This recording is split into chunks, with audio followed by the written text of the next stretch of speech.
And so while people were marching and protesting for no kings yesterday,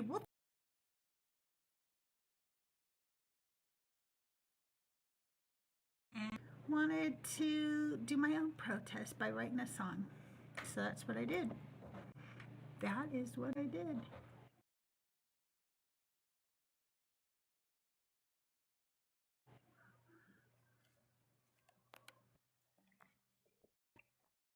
Let me turn this up. Hey, Captain, how are you today? Captain, are you with me? How are you today? Are you a Christian, a believer in the God of the Bible, and are you over 18? Yes. My problem with non-Christians is that they believe in moral subjectivity. So they can convince themselves that anything is moral based off of that, which is dangerous. Where do you get your morals from? God. Where do we find his morals? In the Bible. And is God a mind? Is God a mind? Does he have a mind? No. Does he think? Does he process? Yeah, he doesn't think or process. Well, if a God is perfect, there's no consideration to be made. Oh, that's so weird.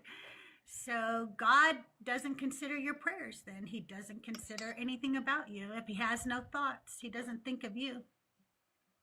Well, a perfect being only has one choice. I think you're making that up. I don't think anybody can tell us what a perfect being. Can you get a perfect score on a test by selecting multiple answers? Showing us a perfect being. Can you get a perfect score on a test with multiple answers? That's not analogous. It's very analogous. Can perfection... That's not analogous. Do you know it is. Do you know what the word analogous means? Is it a reference to analogy? No, it's not. Oh, wow. So God has to have a mind in order for him to create. What's a mind? Tell me what a mind is. Let's see how smart you are.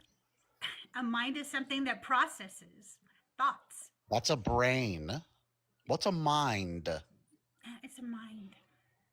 What's a mind? You just said a brain is an organ that processes. What's a mind, Mrs.? Organ. I don't know what I'm talking about. I never said organ. I never said organ. Can you Why tell? Are you lying? Well, because you said processes. That's a brain. I never said That's an organ. What's a mind, Mrs. Lady? I never said, Captain, quit yelling. Okay, so get your answer right. What's a mind? Captain. Because you're talking shit. You don't know what you're talking about. Talk respectful or just leave the live, okay? Well, then answer respectful and don't lie, please. I am answering respectful. You're lying about what I said. What's a mind? And I think you're just here to rage bait. So do you want to have a conversation? Oh, are you running away because you don't know what a mind is? Yes, I'm running away. Do you want to have a conversation? Okay, so why don't you have a conversation about something you know what you're talking about? This is what you're talking about, and you don't know what you're talking about. Can you even tell me what a mind is? Captain? So you asked me what a mind is. Can you tell me what it is? Captain, go fuck off, okay? Go find a different live to do this on. I just want to talk today. I'm asking Christians, what if you're wrong? You didn't answer the question. You haven't said anything of any substance whatsoever. Go somewhere else, okay, Pumpkin? Go somewhere else to troll and rage and get upset, okay?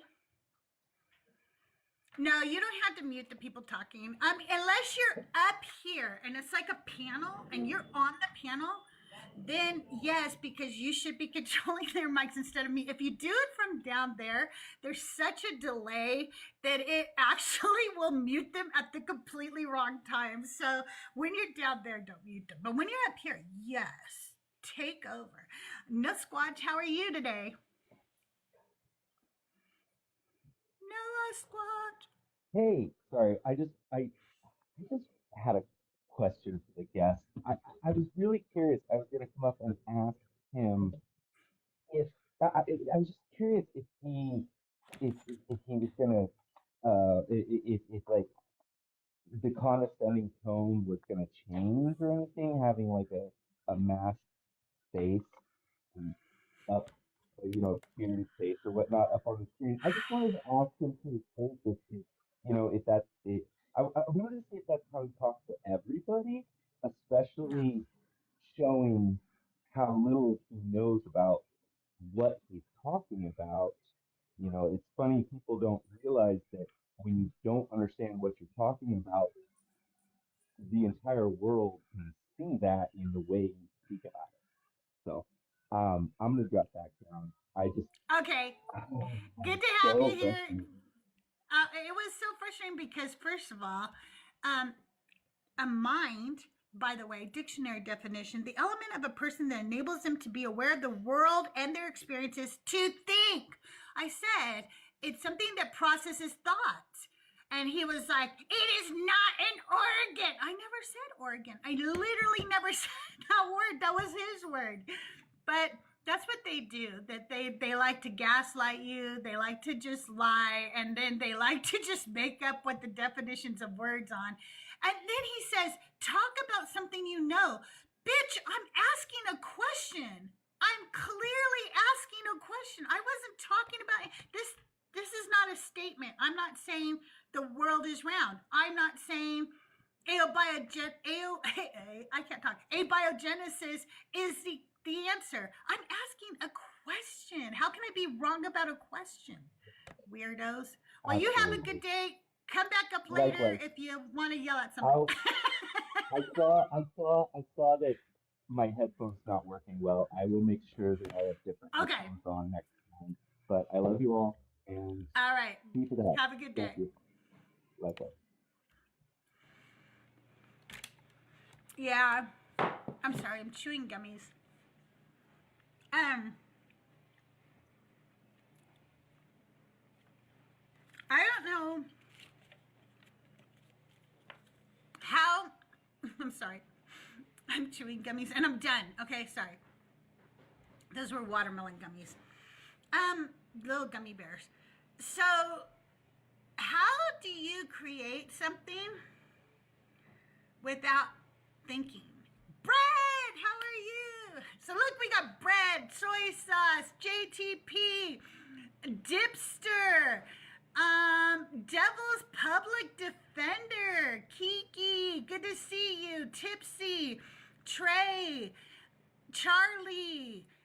Oh my God, so many great people in here. Jesus had it coming. What's up? Elizabeth, thank you for the gifts, by the way. You guys are amazing. Listen, as you know, I'll be live for 3 hours. Unless we meet our gift goal, then I'll stay an extra hour and hang out with you guys today. Today's grocery shopping day. I have to make meal plans. I have to make meal plans and go grocery shopping. So much fun. I like to...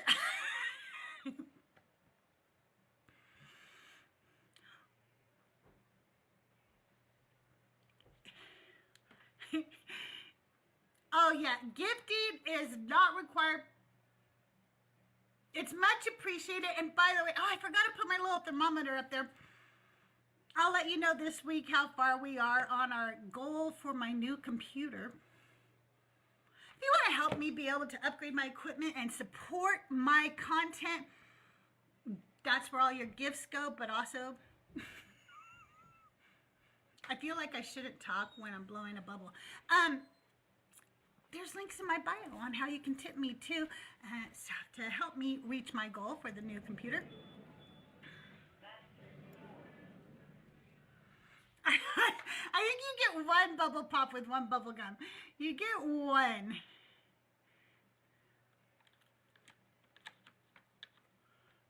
I don't know why it blocked a comment. Oh, you know why? Because it's something to do with the settings. Let me fix it.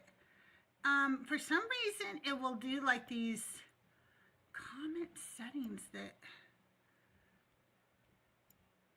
and then you have to approve them. And now I want to turn that off. I don't know why it's automatically turning that on, but I turned it off. It's all good. It's usually something so benign too. Like when they say something horrendous, never gets blocked. But if they say something, just very normal. All right, you guys, I did get a flash goal. I know there's only 12 of you in here, but if each of you send me one rose, I'll reach that flash goal. Gives me a little extra boost out into the algorithm. Hello, Rabbi Hannah. How are you today? Welcome in. Welcome in.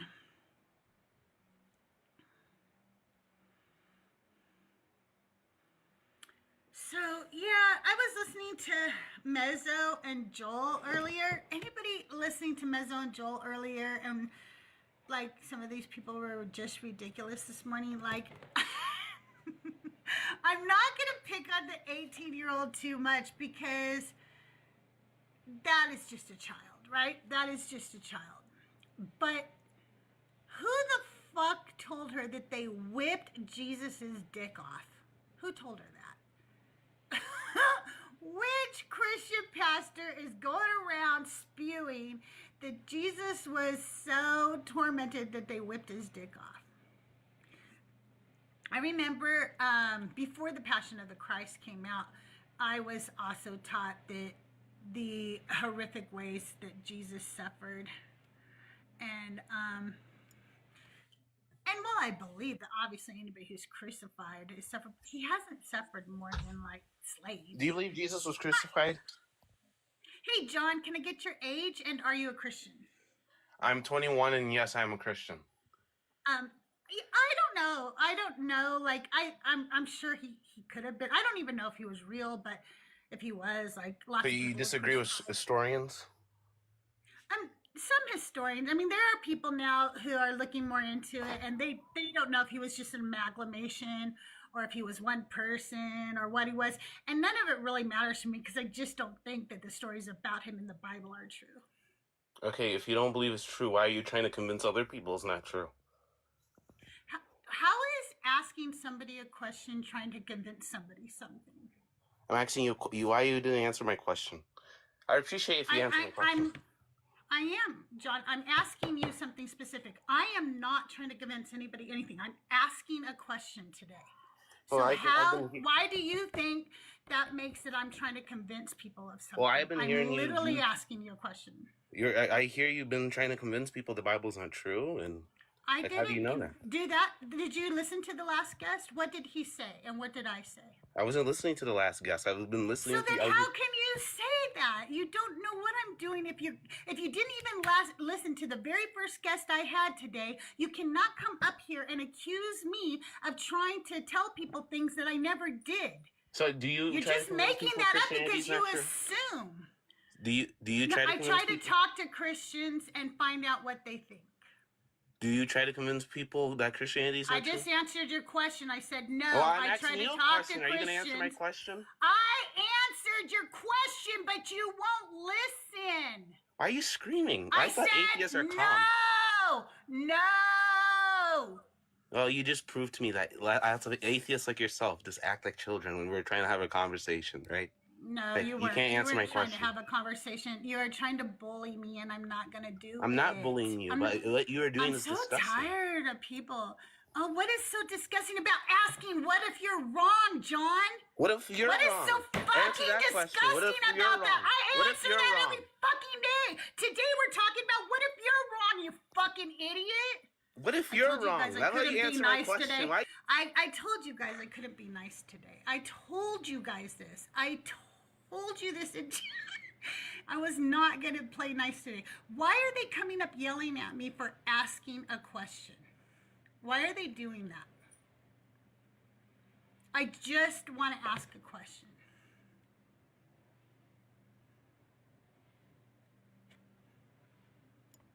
And instead, they're like yelling at me. They're, telling me that I'm coming up here doing something disgusting. He says, I've been listening to you for a while now, and you are trying to convince people that the Bible isn't real. Well, overall, that is my thing. But today I'm just asking, what if you're wrong? Yeah.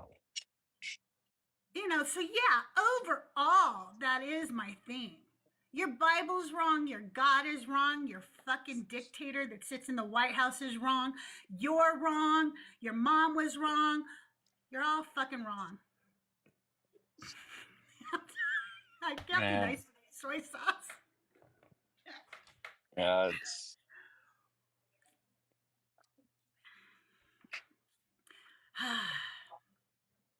I was going to try to be nice today, but when the first guest started yelling at me and then the second guest started yelling at me, I figured all bets are off.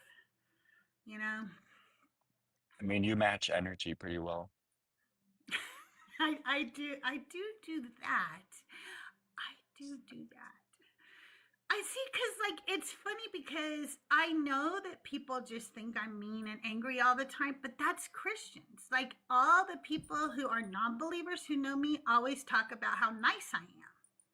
Because to you guys, I am nice because you don't sit here and say stupid fucking shit at me or yell at me all day. You know what I mean? And it's like, of course I'm going to be nice to people who are nice. Like, and I've been nice to Christians too. Like, JTP has been in my comments. He's a Christian.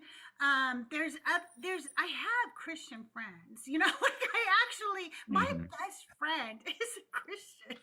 I don't think she knows I'm not, but we don't live in the same state, so we don't see each other every day. And she doesn't really follow me on TikTok, so she doesn't know what I'm up to. But anyway, yeah, what a morning. Did you get to listen to all of Mezzo and Joel's shenanigans this morning? What did you think of those conversations? No, I didn't listen to any of that. I woke up late. So I woke up like an hour ago. Oh, okay. So there's a Christian named Sherry, and I don't really remember her, but the chat seemed to remember her, and Mezzo and Joel seemed to know who Sherry was. So she must go on there, and she must be wild, okay? Because she was like, I'm Sherry's daughter. And then she said Sherry's full name, full government name. And so they were like, don't do that. Don't dox your mom like that, right? And then she was like, she said that Jesus was beaten so badly that they whipped off his dick. What the hell? I was laughing so hard. And then eventually, you know how there'll be a Christian who will come up and they'll want to be their friends? Like, I'm a special kind of Christian. I'm the nice kind of Christian. You probably never talked to a Christian like me before, because I'm different than all other Christians, and I think different than them. Girl. And yes, it was totally him. Okay. And so he was going on and on, and he goes, because I've deconstructed and reconstructed, I've been an atheist, agnostic, and nihilist. Okay, atheist, agnostic, and nihilist. Nihilist doesn't go in that row, you know? You could be atheist nihilist, you could be an agnostic nihilist, you could be a Christian nihilist. What the fuck are you talking about? They don't. I don't think they know the definition of nihilism. I know they don't. No, so anyway, he goes, wait, so then so he's trying to convince them that he was once a non-believer too. But then guess what Bible he pulls up to read? The KJV. Yeah, of course. Dude, you have never deconstructed if you're still in the KJV, because even when I was a Christian, I knew not to read the KJV. So you haven't even gone deep enough into your religion to know not to read the KJV. Even a good Christian knows not to read that. You know what I'm saying? So it was funny. Yeah, I was dealing with a friend of mine. She got like completely bullied by the entire panel. They were being misogynist, they were being fat phobic. They told her to unalive herself. Wow. So we got all that in a video, posted it, and then we made a whole live literally dedicated to telling people to don't interact with those people because they're assholes. Yeah, And then, you know. Yeah, and I then don't I know what was to do talking about to stuff like that sometimes. yeah, and then I was one person in the comments were like talking to me while I was on panel and just blatantly misgendering me for no reason. I fucking hate people. Yeah. A while back, I had a friend on the app, and I really, really, really, really, really, really like her. Okay, like the person, I like that person. Okay, but I noticed that her best friends, not just somebody who she sometimes scrolls into. Okay, these are her best friends, were transphobic, and I had to ask myself a really hard question there. What does complacency look like? What does it mean to be complicit? What do those things mean? Yeah. And was I doing that by continuing to be her friend when I knew her friend, who her best friends were? Okay. And so I went to her privately and I said, look, it's not about you. I've never seen you do this. I've never seen you say these things or act in any way. But for me, I can't be around somebody who supports people who support MAGA and support transphobia. I can't do it. It's a line I can't cross for me. Okay? Mm-hmm. This set her off. I did this all in private. She brought it all out in public. Horrific things were said about me. And then they brought some of my friends into it because, you know, people started standing up for each other. And it became very messy, you know. On like a TikTok And live or no, they did lives about me. They made videos about me, and they were horrific. They were horrible. And it was really hard. And a lot of people felt that we were somehow bullying them because weird. she never said the things that I had heard, but I never brought it out in public. I never said she said shit, okay? So I just didn't want to be her friends anymore because if you sit at a table with Nazis, what are you? You're a Nazi or a puppet, right? Mm-hmm. So I had to ask myself, why is she always sitting at their table, right? Like, I think that it's a question we have to ask these days. I don't think that we can pretend that things aren't going on where they literally want to eradicate people like you, soy sauce, for just fucking living your fucking life. And a lot of so people I was like, so they made these videos, blah, blah, blah. It goes back and forth, right? Eventually the waters calmed down. Everybody's moved on. Life is good. New creator comes on the scene. And these people are always in his lives. And I don't want to go talk shit about people. So I'm not going to go tell him, hey, these people are bad. I'm not going to do that because I did it in private and got eaten alive. I'm not fucking doing it. I'm not telling anybody, right? I'm just, you know, they'll have to find out for themselves the way I found out by listening to who she hangs out with, you know? And, but I unfollowed him, that new creator, because I was like, every time I see him, they're in his lives, and I don't want to see them because I have them blocked. So if I don't follow you, I don't see them either. And now he came to me and asked me why I unfollowed him. I didn't think anybody gave a shit whether I followed him or not. So I thought nobody would notice. And now I don't know what to do with that. I don't want to follow him again. I don't feel like explaining to him. I don't know what to do with that. No, but a lot of people are having controversy about like Taylor Swift and how she's hanging out with a lot of MAGA people. But I don't really know too much about it. So I don't really interact with it, but well, yeah, that's bound to happen in the NFL. The NFL is Yeah. bought and paid for by our military. That's why we have the Star Spangled Banner saying. That's why we have flyovers with the Air Force. That is, the military is a big supporter of the NFL because they want young men to join the military, and they know young men watch football. It's all propaganda. Yeah. I know. Do I? I don't think I owe them an explanation either, Jesus. I don't think I do. I feel so conflicted because, again, I like this creator. I mean, I don't know them, but so far, you know what I mean? So far. But I just don't know. I know our morals are diametrically opposed. Yes.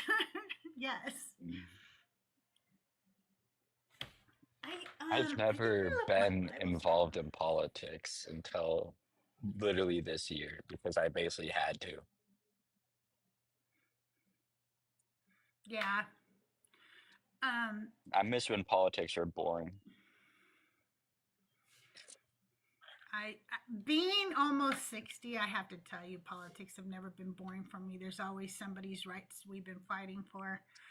I wish that I could say that it was boring. I've been fighting for women's rights and losing them and gaining them back and losing them and gaining them back ever since I've been alive. You know? I mean, Oh, but I remember there was this one live saying how men are being oppressed and that women are oppressing men, and I'm like, okay, cry about it. Like, what? that's the male Christian persecution syndrome. They want to be persecuted so bad. Okay, I don't have to respond, do I? I don't have to respond. And Casey, I've missed you. I've thought about you a lot. I hadn't seen you in a while. We need to get an op in here. I know we do. We need to get pushed out into the algorithm. Thank you for the 18,000 likes. That does really, really help. One thing that will really help me is we only have 2 shares, and I know there's only 10 of you, but if each of you would share with 10 people, we would get that up to over 100 shares relatively quickly, and that helps boost me too. Don't forget your heart me's. And also, usually when Mezzo and Joel get done, they will do a little raid over here, usually. I mean, I don't expect it. I always appreciate it when they do. But yeah, so if y'all share the live, get those shares up to over 100, that will help a lot. It really does. And again, like the heart me's and the flash goal. If you've got time's up on the flash goal. Okay, well, that's all right. That's all right. I did with my Bible. Oh, there it is. Hang on. I like to have my Bible at hand. Usually, if we start talking about the Bible, we'll get some Christians to come up. So we're going to play the tab game, okay? The first person to put one of these colors in the chat, that's the one I'm going to pull up as one of the color tabs. We've got like a lavender, orange, lime green, sage green, a pink, a purple, a dark blue, a light blue, green, yellow, light pink, orange. Orange is the one. Stella Nova says orange. We're going to go from the back of the Bible this time. All right, here it is. This is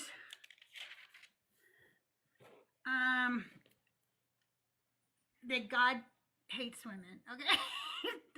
I have these tabs that have a like, you know, like the circle with the line through it for no. And so my tab says no women. Okay. We're in Colossians, and we're in 3, we're verse 18. I don't know. That is kind of weird, huh? Why not make nice sturdy pages? Okay, here we go.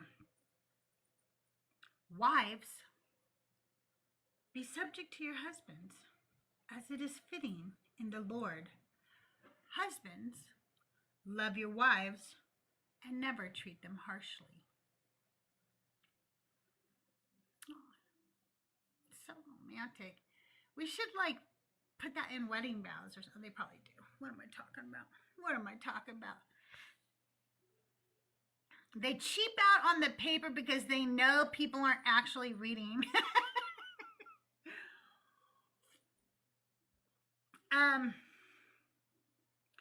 I remember as a Christian woman learning that men are told to love their wives, but women are not told to love their husbands.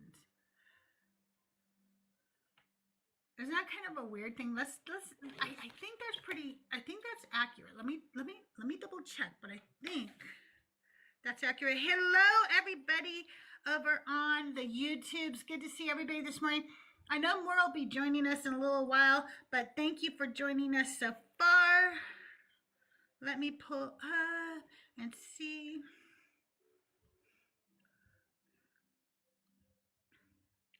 Are there Bible verses that tell women to love their husbands, or are there only Bible verses that tell husbands to love their wives? Obey, cleave, follow, but not love. You want to know what the apologetic is for that? Let me tell you. Husbands, love your wives in the same way husbands should love their wives. Husband, love your wives versus telling wives to love their husbands. Likewise.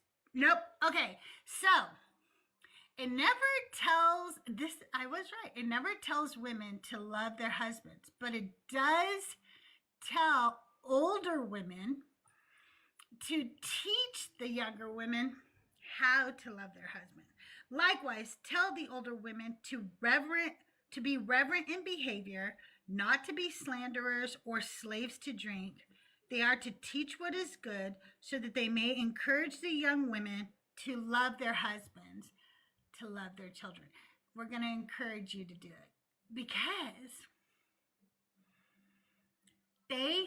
the apologetic is this, that women aren't told to love their husbands because we automatically do. Because we are because God cursed us to desire them. So we automatically do. That's why he doesn't have to tell us to do it. But men do not automatically love their wives because they're property. So they have to be told to love them. They have to be commanded to. Oh yeah, the Bible doctrine is so, there's a bubble, so misogynistic. Thank you so much, Christopher. Thank you, I appreciate it.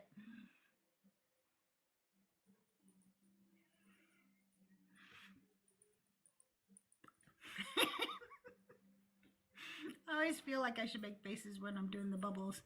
Thank you so much, everybody. Thank you, I appreciate it. Psalm 68:11, company of women preaching. What does that mean? Do you want to come up and tell us about it? Ruth and Boaz. Yeah, I have a friend who's a rabbi, and she talks about Ruth and Boaz. She talks about Ruth and Boaz's mother.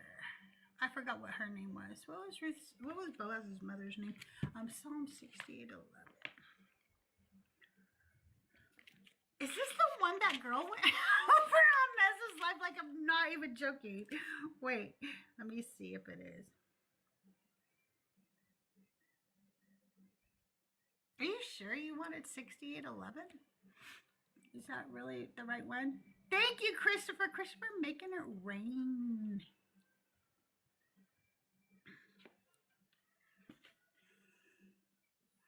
Hey, Paul. Oh, you're not loaded yet. Oh, 65. Okay, thank you. I was confused. Oh. That didn't look like the right verse. How are you, Paul? Good. You have to look you have to look the definition up. You just can't read a word. What word did I read? You read the word company and overlooked everything. You didn't even look the definition up. If you read that in other translations, they say a company of women. What are you talking about? I Psalm don't know what you're talking about. 68:11. I didn't read I just asked you if that was the right one. That's all I did. I read it and I asked you, is that the right verse? Sound like you said You it wanted me and to read. you misinterpreted it, but it says. No, I said, the Lord gives the command, great is the company of those who bore the tidings. And then I said, is that the right verse? Because I just wanted to make sure that was the right verse. Okay, yes, it's the right verse. If you look the word company up in the Hebrew, or you have a word check or one of those Bibles that give you a bunch of apps. It says it in my Bible. It says company of women. All right, that's all I'm trying to do is help you see that when men that are chauvinists say a woman can't tell me nothing, they're taking some Timothy said out of context. Oh, yeah, that's not what we were talking about. We were just talking about whether God ever commands women to love their husbands, because he commands men to do it a lot, but he never does. He does, however, command older women to teach younger women how to love their husbands. That's what we were talking about. I'm sorry, I misunderstood you because I was like, wait a minute. Women can be leaders, and we're not under the old law of Moses. You could be a priest if God called you to be a priest. Or even a bishop. Because all you have to do is read Romans chapter 16, then go into the history of who were all them women. Who was all them women? Yeah. Oh, what? Who were all those women? I don't believe in denominations. That word denomination is demon-nominations. It breaks it down and says, if you don't belong to my group, you're not right. So it's demonization. So do you go you're to a church? Non-denominational. Yes, I belong with a ministry, and some of them don't agree with me, and I don't agree with them because we all need to belong to a ministry. And I've studied so many groups over the years. There is not no church 100% accurate.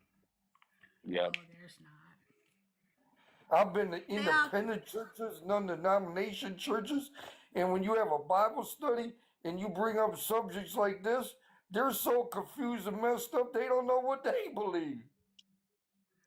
Yeah, it's true. So can I ask you my question today that I'm talking about with Christians? I'm asking Christians if they ever think about what if they're wrong. And I mean like really think about it, not just have a fleeting moment of, I don't know, God doesn't feel close to me today. But like, what if I am wrong about everything and this isn't the God? Maybe there's a different God, or maybe there is no God. But what if this isn't the God? Do you ever ask yourself that question? Not no more. I stake my life on it. I would face just like Charlie. God forbid if it come down to that I had to make that decision, because I pray that I live longer, but if I had to make that decision, I'm ready to see my maker. I'm not ashamed of what I believe. I've been delivered from drugs, child abuse. You can't say those words on the, you can't say those words on the show. Well, Don't say abuse. Don't say shrugs. Say other words, okay? Well, I've been delivered from being hurt, and in a Roman Catholic church, what they did, I've been set free. And every time I prayed, God would send people to clarify things for me. And one of the things is, if God was the cause of them problems, like sickness and bad things that people say, here's wisdom or common sense. Why go to the doctor? Why fight against God? So did Jesus rebuke sickness from God when he rebuked it? Stop and think about it. Did Jesus rebuke sickness and disease from God? No, those were caused due to your sin, according to the scriptures. Right, not from God, but how many believers you hear say, God's going to get you, God's going to get you? But God does say he created the calamity, and he says he created disabilities, and if he made you blind, he did it. He says he did that. We have to read the whole thing in its context. I read the whole scripture. I read the whole context. I've read the whole Bibles. I have tabs in my Bibles. Do you have a tab in your Bible? Do you mark all the important things? Okay, I study it a lot. I study it with rabbis, biblical scholars. I've studied it with philosophers, with scientists. I study this, and I study it deeply, and I study almost every day. So when I tell you that God says that he created the calamity and that he made people the way he made them, whether they were blind or not. He says that. And you can't take that away from him, because once you do that, you're being blasphemous. Let me explain something. Can electricity be used for good or bad? It can be used for both. Then you answered your own question. I can use electricity to the right. So God can be used for good or bad because he's evil. Because he is evil. And good. So if He's somebody, both. God forbid, want to do some evil to your children and you defended yourself and hurt them, you're evil? What does that have to do with what I'm talking about? I didn't create the guy coming. Your brain cells. Paul, you use your brain cells. Hurt your Paul, 3-year-old child, Paul, use your brain cells. I didn't create the guy coming at my children. God did. Use your brain cells, Paul. God created it. God created every enemy for himself and for humans. Every enemy that has ever existed, every bad thing that has ever existed, God created. So why if you believe this book, if you believe this. Why have police to stop the wickedness? Why because use I don't weapon believe in the Bible. Because I don't believe in this. Then get it's off not real. Go and learn your father, the devil, and burn it out. Ooh, did that make you feel good and powerful? I hate liars. Then I hate stop lying. And bigamists and you should liars love yourself don't more. even Don't know be a liar. Jesus Christ. I get angry at stupidity. But you would let somebody molest your child? Would you let somebody hurt your God would. And stop saying bad words on TikTok. You're gonna get yourself in trouble. My feet and get right with God. There a lot of TikTok on Satanists, witchcraft, voodoo out here, and they're a bunch of hypocrites. They tell you don't say certain things, but they pray to the devil, and they got Satanists on here. Nobody prays to the devil. Paul, stop. Nobody gives a shit about the devil. People who don't believe in God don't believe in the devil. Yes, they're making fun of you that you believe that stuff. It's not real. You're making fun. You're blaspheming God, and you're saying don't get angry. Because you he's can not real. What is wrong with talking about something that's not real? If you talked about Santa like this, I would go, that's pretty funny because Santa's not real. So nothing made nothing? Nothing made nothing. The earth just exploded. Paul, I don't believe that nothing made nothing. Where did you get that? Who taught you that? Where did the earth come from? Where did the earth come from? What are you talking about, Paul? Paul, you have you not read a science book? Like that? That a house needs a building? Have you never read a science book? I've studied a lot of stuff. That evolution stuff's a bunch of garbage. Evolution isn't the beginning of the universe, so you haven't read a science book. Thanks for letting me know. I appreciate that. And you're complaining about ignorant people on the internet while remaining ignorant and choosing to do so. A Christian. Einstein was a Christian. And you're ignorant. So is your father, the devil. You can't build a house without a maker. Show me a house that got built without a maker. Won't play with you. That is the weirdest thing for you to say, because there are so many houses on the planet Earth that were created without a maker. You go to the doctor to get out of the will of God. You say God's the cause of evil, but you would defend yourself. You see how ridiculous you sound? What? I never said that. You keep putting words in my mouth, you Paul, did. and it's very weird. It's really weird to me that you have done nothing but come up here and continue to tell me what I think, what I feel, and yet have not asked me one thing about what I think or what I feel. You're just angry because I don't agree with you. You're going to stop saying things that you're not allowed to say on TikTok, or I'm going to drop you, okay? You're going to calm down. You're going to take your blood pressure medication, drink some water, and relax a little bit. Judge yourself. Three men have come up to yell at me today.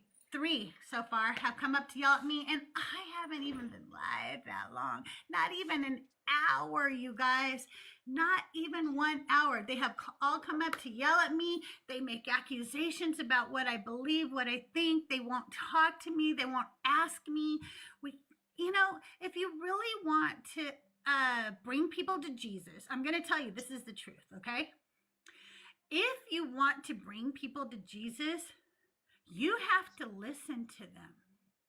Because you are never, ever going to convince anybody that your imaginary friend is real if you don't shut up long enough to hear why they don't believe in your imaginary friend.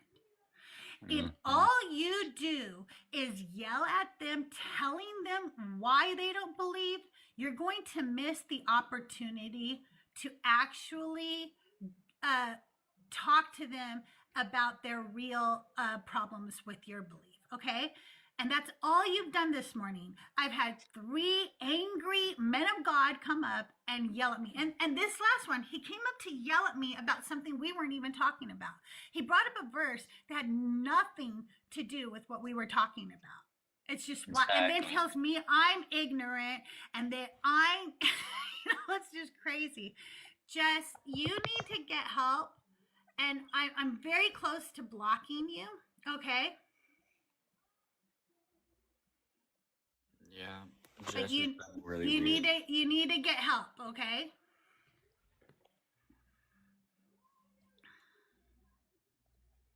Yes, he came up to condemn Christian misogyny and then continued to be misogynist. That is about that's like the third one this week that's done that to me, where they're like, one was a Jewish man who came up to tell me that God, Yahweh, was never misogynistic in the Bible, and then proceeded to be misogynistic to me the entire time. It was horrible.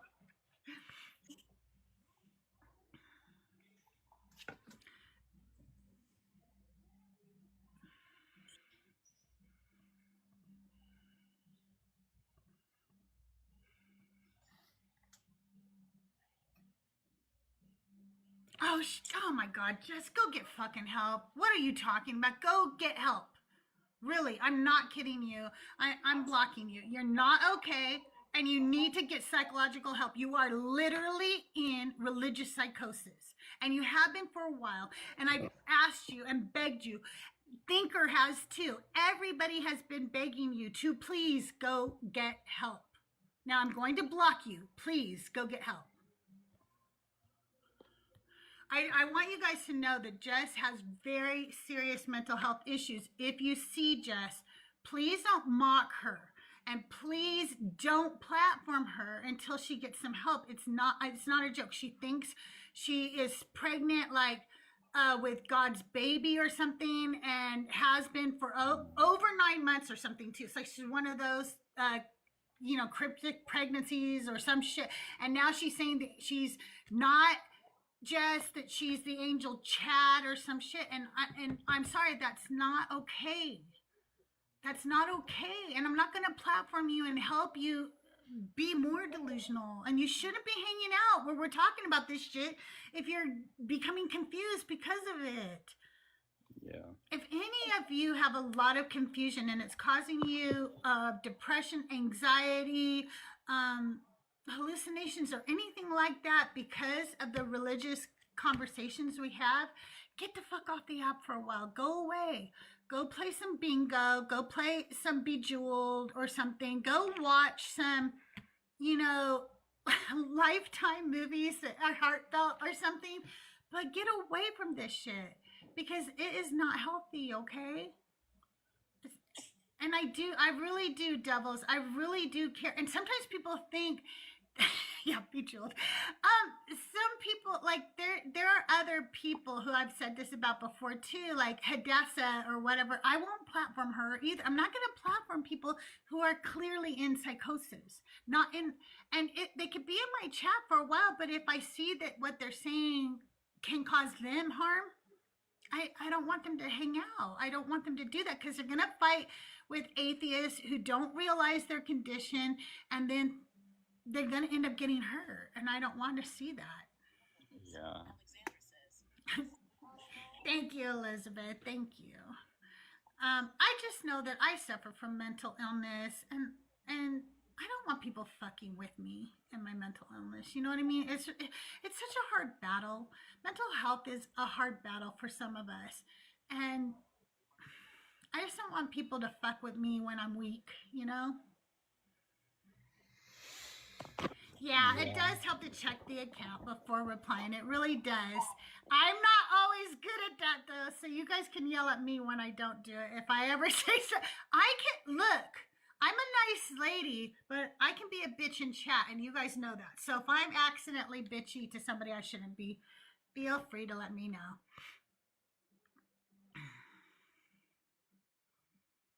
JTP, are you still in chat? I was going to tell you a story about you. Here, come on up, JTP. I'm going to tell you a story.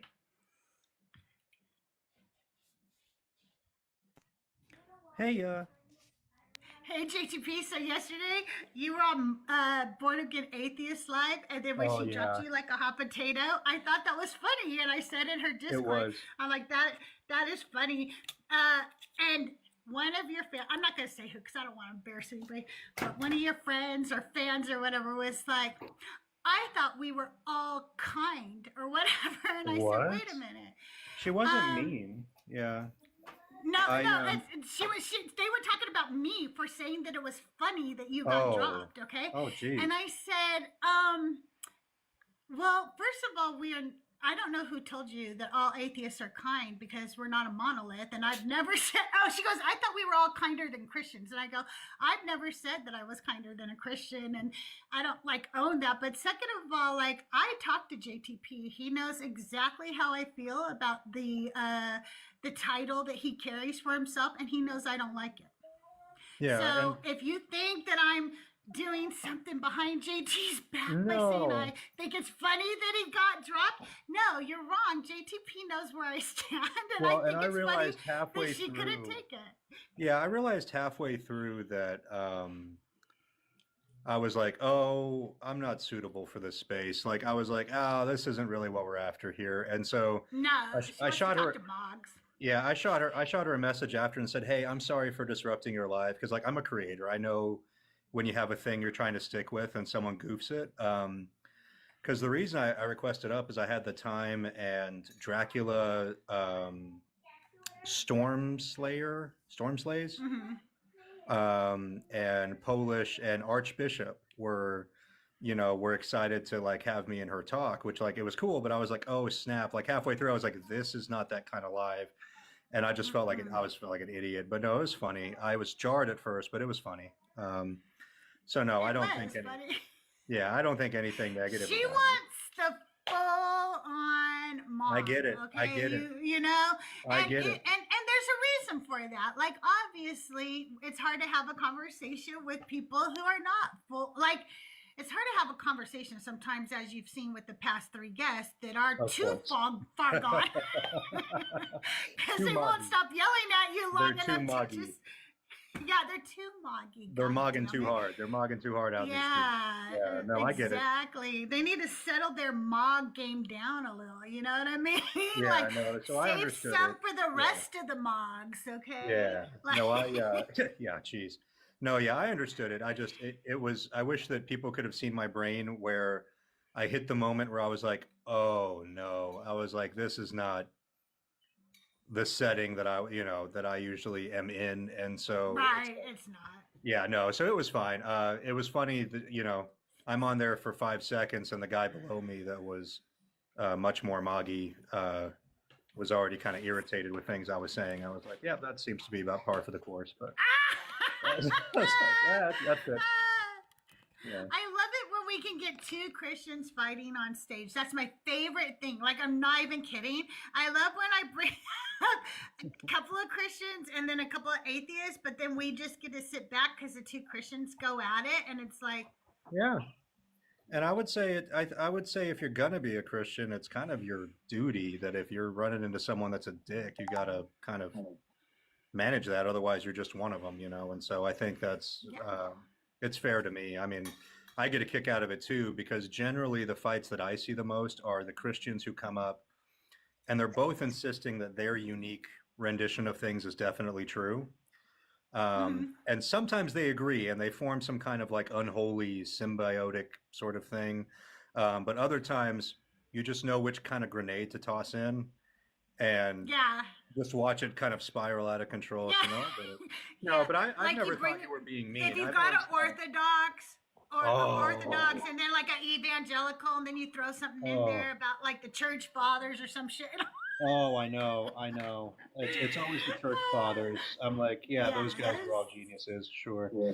But no, you're good. No, I've never gotten any bad vibes off of you. So and I thought it was funny after a while. It was kind of jarring at first. Like I was embarrassed that I misjudged the space and wasted the time. Well, they should have told you that. Like everybody should have warned. Because if I am going to tell you to go on somebody's live, I'm going to tell you ahead of time what to expect. And I might even tell the host ahead of time who I'm sending up. You know what I mean? Because I'm not going to let you guys blindly go at it or whatever if I want you two to talk. So they should have told you, and they should have let her know too. Like, they were as surprised as I was. Like I came back into Polish's live. They weren't even in there. That's the funny thing. They weren't even present for it. And they were like, no, what happened? And I was like, you guys don't want to know. I was like, it wasn't great. But it's fine. It's just one of those funny things where, you don't read the room, but it's all good. Yeah. It was funny. It's funny. Yeah, they should have let you know. But it's all good. Warned you. But she's really funny and she's very entertaining. I love her little skits. I like it that she has like men who come back night after night and they'll say the dumbest shit in the comments. Like they'll go, oh my God, we're doing this skit again.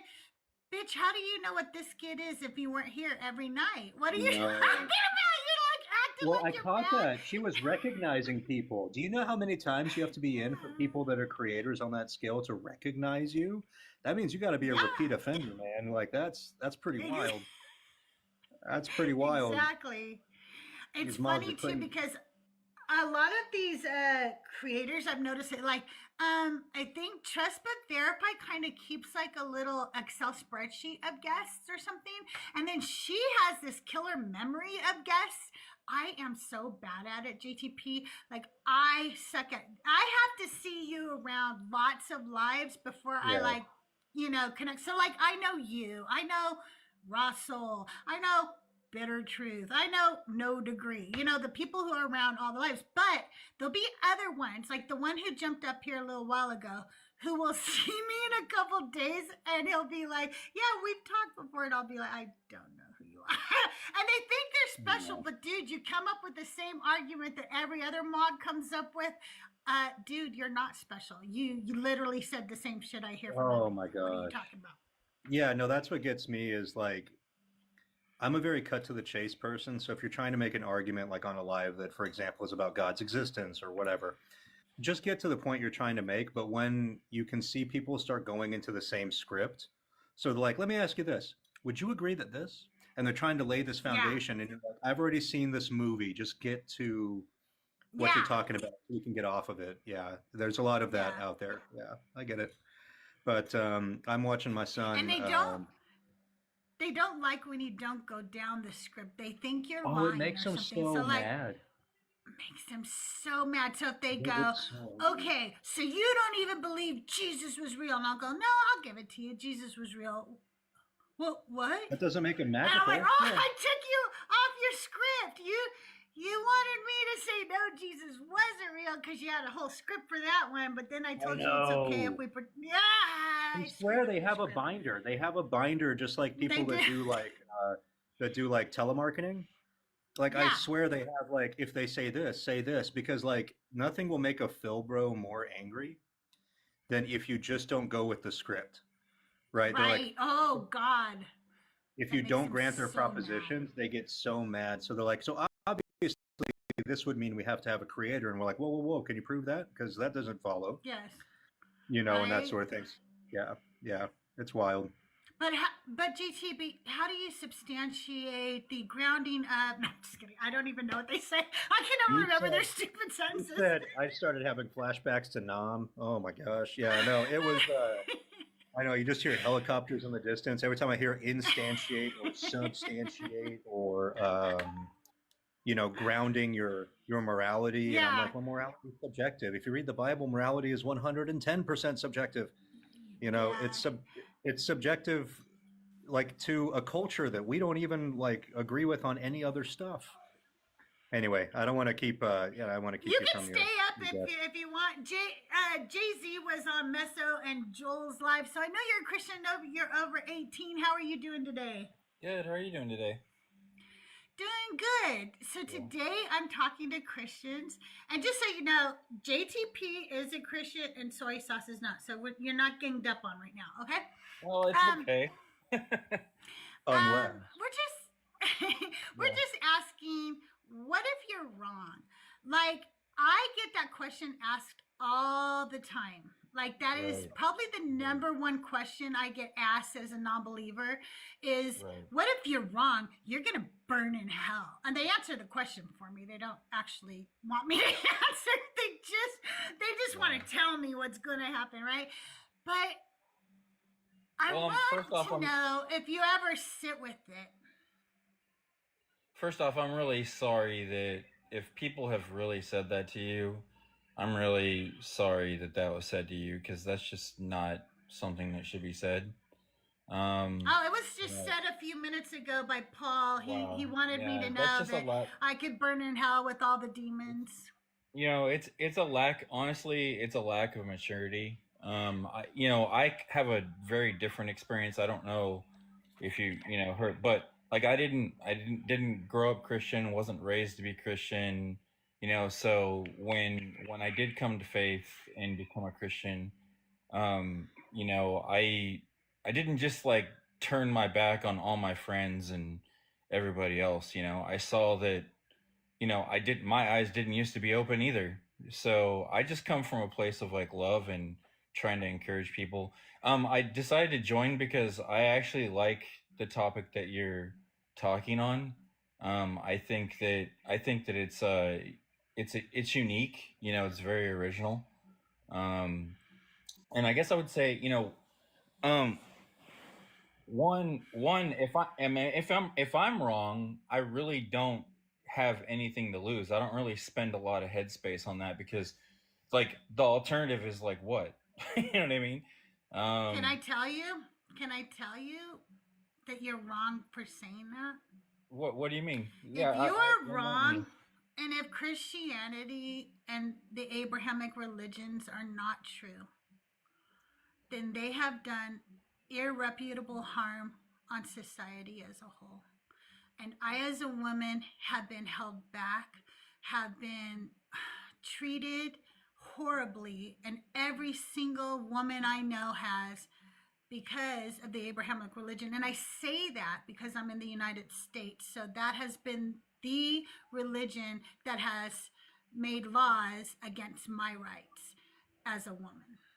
Okay, not just abortion. We're talking about women were not allowed to wear pants in Congress until the 1990s. We weren't allowed to have a checkbook until I think it was the 70s. We weren't allowed to be on our own loans. We were only recently in some states allowed to have separate credit from our husbands. But we also weren't allowed in science, technology, engineering, and mathematics, because those were deemed as male places of occupation. And because we weren't, society as a whole has lost out on an untold amount of technology, of maybe medications that we could have developed, of healing processes, not to mention that we just don't allow women to be in politics. And we have found that women actually make better leaders because they do not get as emotional as men do when making decisions. Men often get very angry and upset and go to war over silly things that women wouldn't do because women would consider life. So it has done harm on society as a whole. Well, I mean, I can only be accountable for myself, right? Like I only can. I mean, obviously, I can vote for things in my community that I feel zealous about or feel like are pro family or pro kids, and but a lot of what you're talking about. I mean, we can go on forever, and not just women. I mean, even just right. We could slavery, all of it that was propagated by the church. Also, like the Spanish Inquisition, the burning of witches, the child marriages that were propagated for many religions who believed in polygamy that were based on Christianity. So yeah. Oh, okay, JTP. Thank you so much. Have a good day.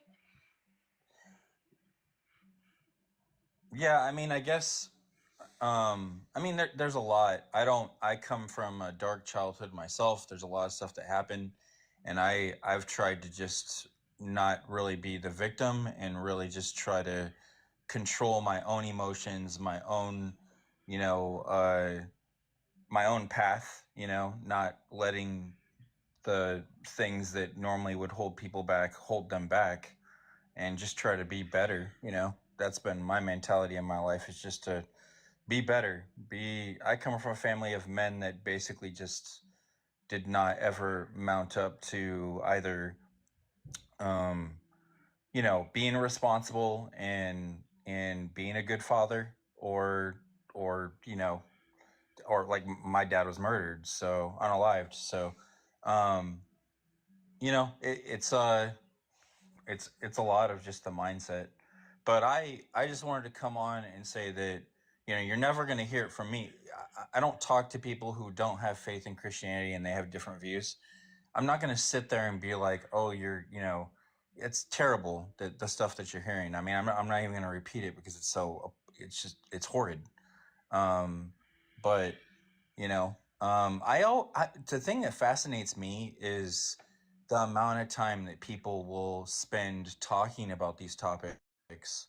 I guess I'm curious to, yeah, I'm curious to ask you, for you personally, like on a Sunday, what like really motivates you to get on and like talk to people today? Like that always fascinates me.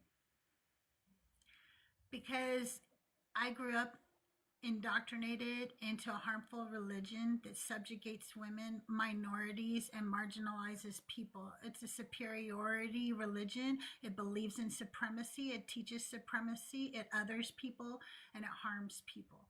And because I realize now the danger that this religion has for women and children, I feel that it is my duty, my obligation, to let as many people know that it's okay to stop believing.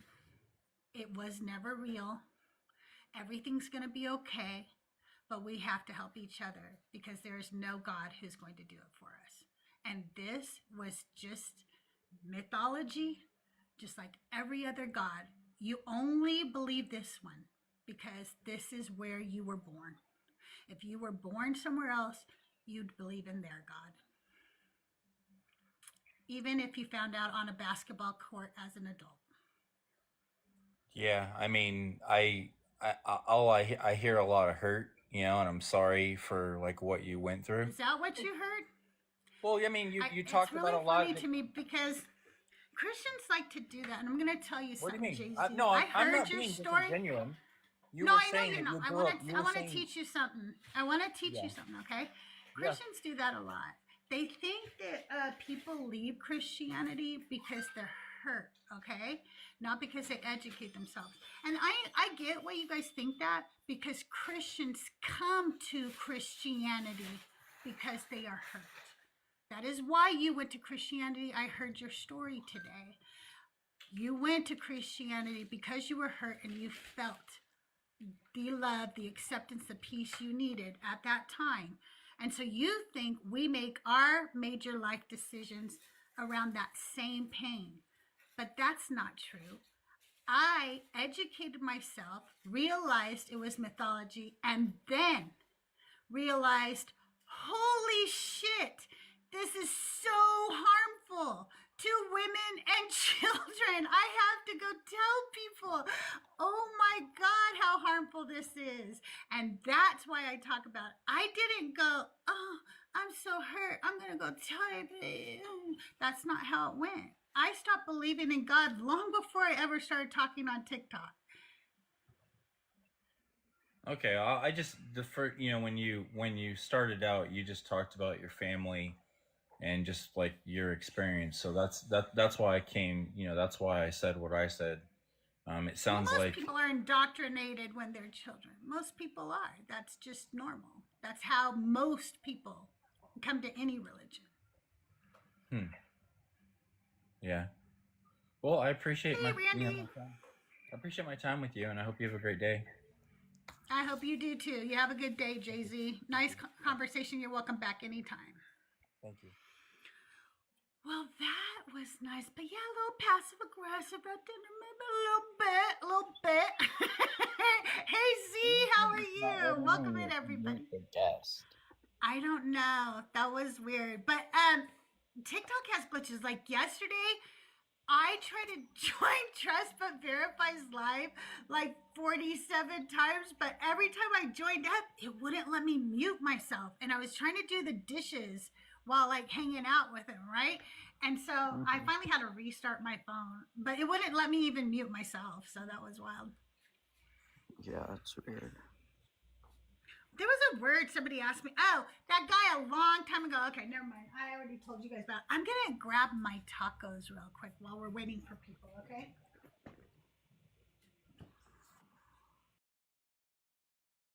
I got Del Taco. So excited. My husband bought me these new tacos they have there. They're called Dorado tacos, and they're supposed to be really spicy. Yeah, you don't need hot sauce. He said you don't need any hot sauce. It could be. It could be. Anyway, so that Jay-Z was the guy who told the story today over on Mezzo and Joel. Well, Mezzo's live. Joel was co-hosting. About how he miraculously came to Jesus because of a t-shirt. It's actually on his profile. If you want to go, he did a video on it, and I guess you can go see how he came to Jesus over a t-shirt. But if you want the synopsis, I can give it to you right now. His father was murdered when he was trying to sell his Harley Davidson. And then years later or something, he would meet a kid on a basketball court that had a shirt that was like a Harley Davidson shirt, but it was a Heavenly Divine Son instead of Harley Davidson. And he had never seen anything like that before in his life, so he gave his life to Jesus. We never heard the whole, like, yeah, I'm not shitting you. That was the story. That was the story. Oh my god.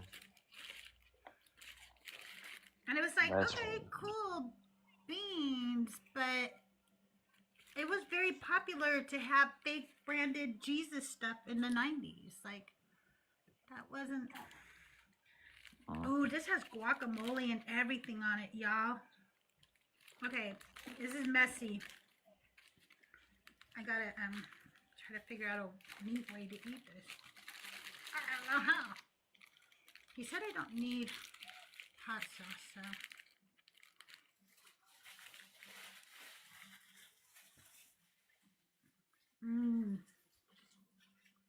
It's spicy.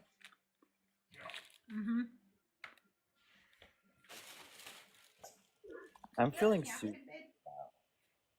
We have like these little. We have like this one place that makes sushi and then puts into like a container, and it's like a whole roll of sushi for like $10. Ooh, But like a lot of it isn't like the greatest. But I want sushi right now, so I might go grab some.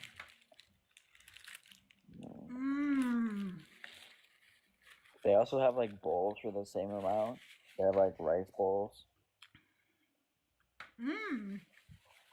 I don't know whether I want a rice bowl or sushi though.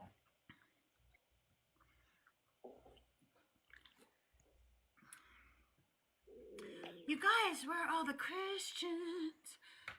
Where are all And the we have 35 people. Let's try to get to 50K likes and 200 shares. Or 100 shares. So we can get more ops in here.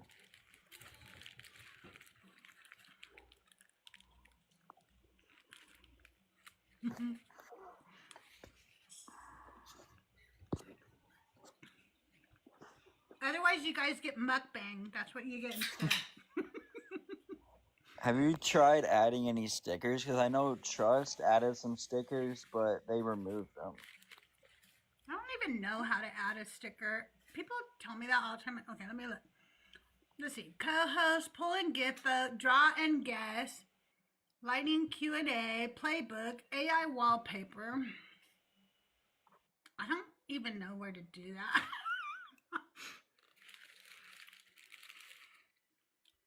Huh. That's there. What about this? Oh, there it is. Okay, I'm gonna add one of my awards that I won. I'm a bronze medal host. I don't even know what that means. I don't know what that means. I won some kind of award. That's soccer.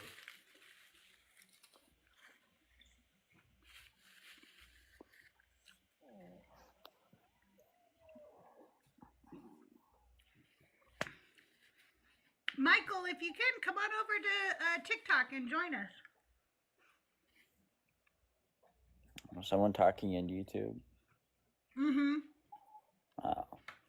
Like wanting to like talk with you, or? He says, I'm sorry that you think all Christians are this way. But as a Christian, I completely understand. So many use their faith as a hammer towards everyone. Yeah. That is true. Here's why. Here's why, though. Like, it's not that they get it from nowhere, okay? This is why Christians use their religion as a hammer towards everyone. Because the Bible says to. Well, it was a nice conversation, JTP. We didn't talk for very long. Once I brought up my contention with how harmful the Abrahamic religions have been to women and children in particular, he felt that there was only so much he could do, and that was vote, I think is what he said he could do, and then he left. It's very hard to sit with this. It's very hard for people to sit with the fact that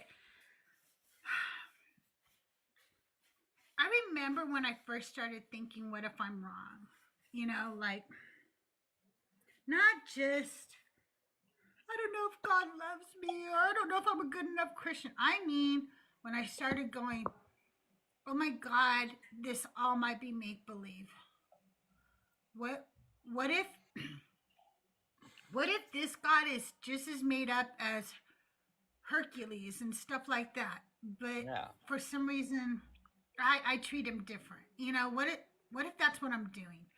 And the more I sat with that, the more it dawned on me how I fucked up my life, how I fucked up my children's lives, how I fucked up my husband's life. Tithing to a fucking church instead of putting away money for ourselves.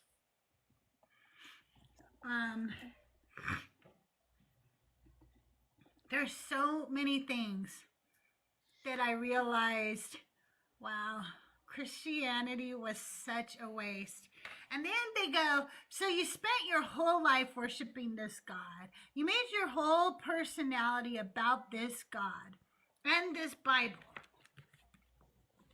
And now that you don't believe anymore, you should just shut up and never talk about him again. That's what they want us to do. They don't go, oh, your whole personality was about him, so now you probably want to release some of that, right? Yeah, that's what I want to do. I'm sorry. My whole life revolved around this. Everything. So of course I'm going to talk about it. Yeah. When I stopped being a pastor, for a variety of reasons, it's less because of what, buddy? Ooh. Oh, you want me over there? Oh, okay, got it.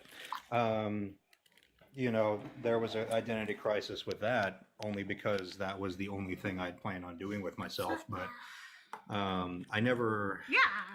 I was. What's wrong? Okay, buddy. Just 1 second.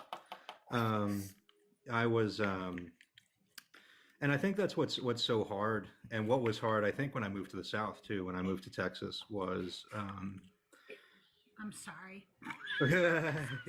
Yeah, no, it's not great. It is not. My son lives there. My son lives there. Yeah, I'm in Dallas, around like where Forrest and Jaron are, I think, are also down here. But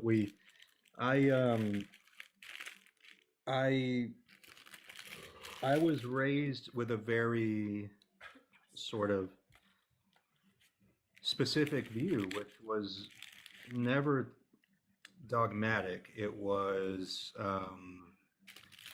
here are these stories, and here are the lessons or ethics we learn from these stories. It was very pietist.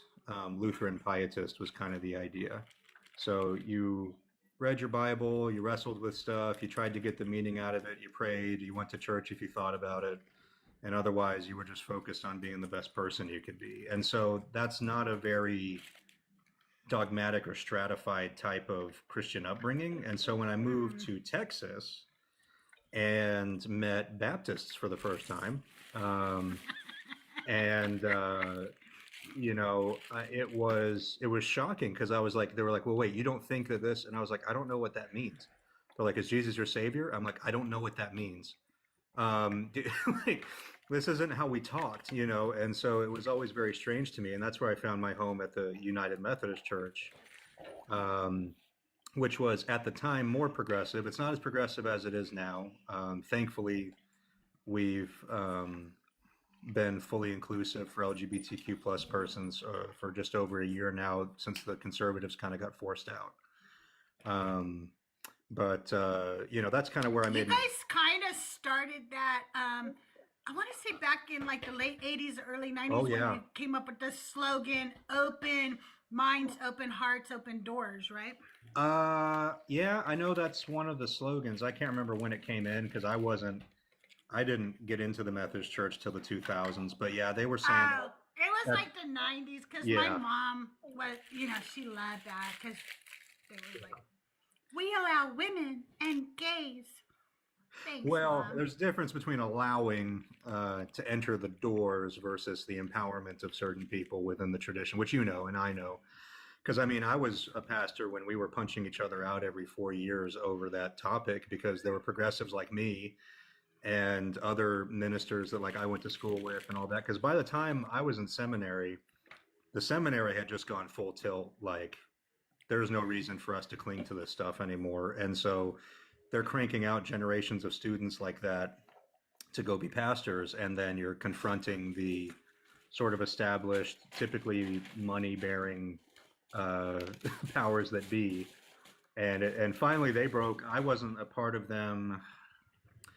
I went to Episcopalian and Quaker because those were accepting. We were PCUSA for a while because they're affirming and have been. We didn't feel comfortable going back to the UMC until they made that change. Just because, you know, if our time and resources or energy are going to go somewhere, we want it to be a social gospel-oriented place that at least lets everybody be in leadership and celebrates them as they are. And so we were finally able to do that. But yeah, I mean, that's a fight that's been going on for decades. I mean, the Methodist Church has been, you know, the church we're at now was one of the first reconciling churches, which was the name for churches that allowed LGBTQ plus people and basically did everything they could outside of what the discipline said they couldn't do. And this church is one of the earliest ones that did that. And our pastor, I think, is the first openly gay pastor in this conference after the split. But he was raised Assemblies of God. And I don't know how he made it, to be honest, because he went to seminary for Assemblies of God.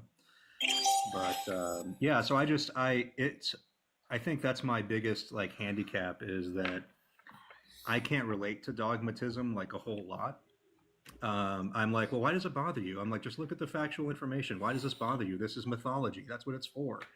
And then, but then I have to try to be cognizant of the foundation that's been laid for so many people on this stuff. Like, I can sit in our Sunday school class and be like, hey, if they found Jesus' bones under the Vatican tomorrow, would you stop being a Christian? And they were like, nah, not really.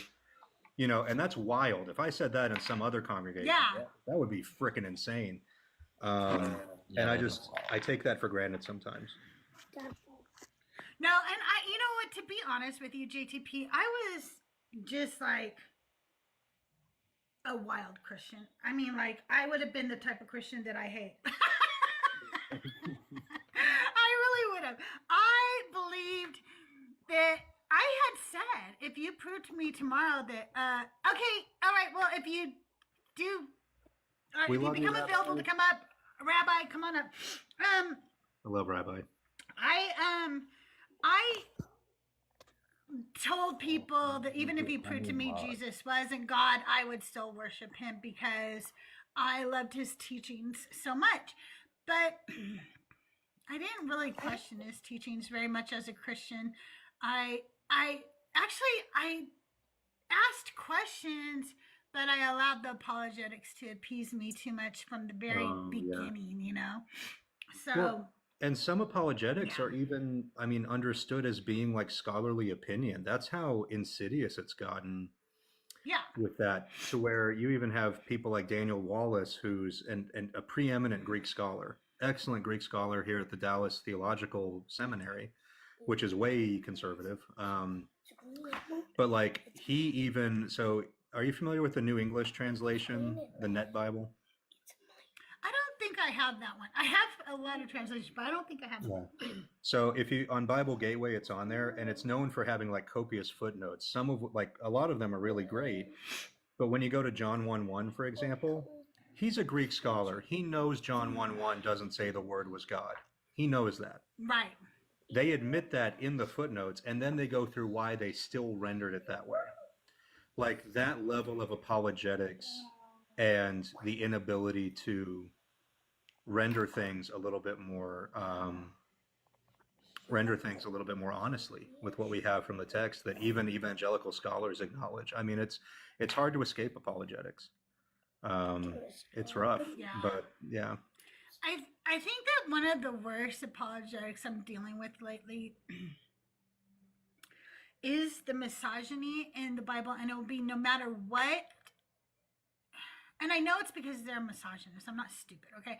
But it just gets to me so much that when I point something out, literally this misogynist turn around and say to me, well, what's wrong with that? Like, the fact that you fucking just asked me that shows me you're a fucking misogynist because of this book, you idiot. So, like, I'll say, do you know that less than 5% of all the named people in the Bible, it's 5 to 7 depending on translation, okay? Of all the people named in the Bible are women? How does this God love me if I don't even get to have names? Well, because you get to have kids, Crystal. I get to have kids. You get to be a lady. I get to be a whore. There you go. I can be a whore too in the Bible. Or I could be the reason something bad happened. Okay? I could be somebody's mother. And if I'm lucky, every once in a while, I get to be a queen. But she usually did something evil too. Or a virgin. Yeah. You can be a... Oh, yeah, a virgin before I'm... The virgin mother whore. I'm a wife. I'm a wife. There you go. Yeah. Hey, so look at all those options. What are you complaining about? What's your issue, huh? What more do you want? And this is what they'll do to me. I swear to God, JTP, I will bring up all of that, and they'll go, what about Deborah? Okay, so, are you serious right now? You brought me one? So you got a token for me? A token woman out of the Bible? Are you kidding me right Yeah. But how about I bring up some other stuff? Like I can bring up more and more. I can bring up how I forget who it was. That took his concubine, pushed her out the door so they could grape her because he didn't want to get raped. Yeah. Then she lied dead or dying on his doorstep. He brought her in and cut her into 12 pieces and sent her out to the tribes of Israel. And mailed her out. When we were... Mailed her out. So it wasn't funny, but we were in my Hebrew Bible class and my Old Testament interpretation class. Like one of the teacher is an eminent like Hebrew scholar. His name's Roy Heller. He translates the book of Judges and like works on those commentaries a lot. Precisely because Judges is full of so much awful stuff. Like the longer a judge's story is, the worse a judge they are. So Judges is written to be kind of ironic in a sense. But when we got to parts like that, he never shied away from it. You know, he always kind of made us look at it, but you could always tell who had basically been fed the children's Bible for their entire life and who had no, yes, I know, buddy, you have a children's Bible. You're supposed to, you're 6.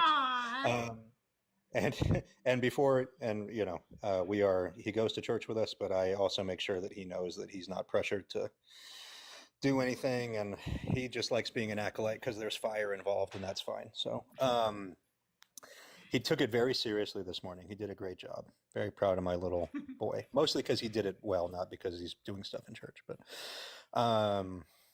we've been very intentional with raising him without kind of the force, you know, and multi-exposure. But anyway, yeah, there's the fact that you can name that one exception kind of lets you know how exceptional it is, right? About Deborah. Right.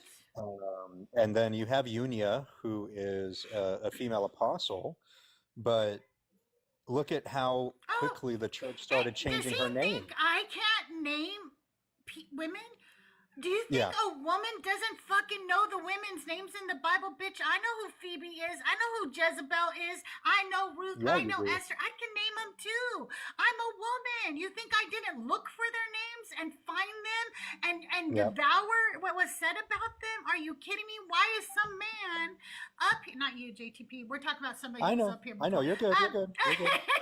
Why is some man up on my live trying to tell me about Deborah? Really? When I'm trying to tell him that God forgot to give me a name in that Bible. That God forgot me. He did not include me. I was an afterthought. I've talked about this many times. Adam was literally brought every animal on the earth to see if he wanted them as a mate before God said, okay, now I'll make a woman. That's how little she means to me. She is the least. She is below a slug, bitches. She's below an amoeba. Yeah. And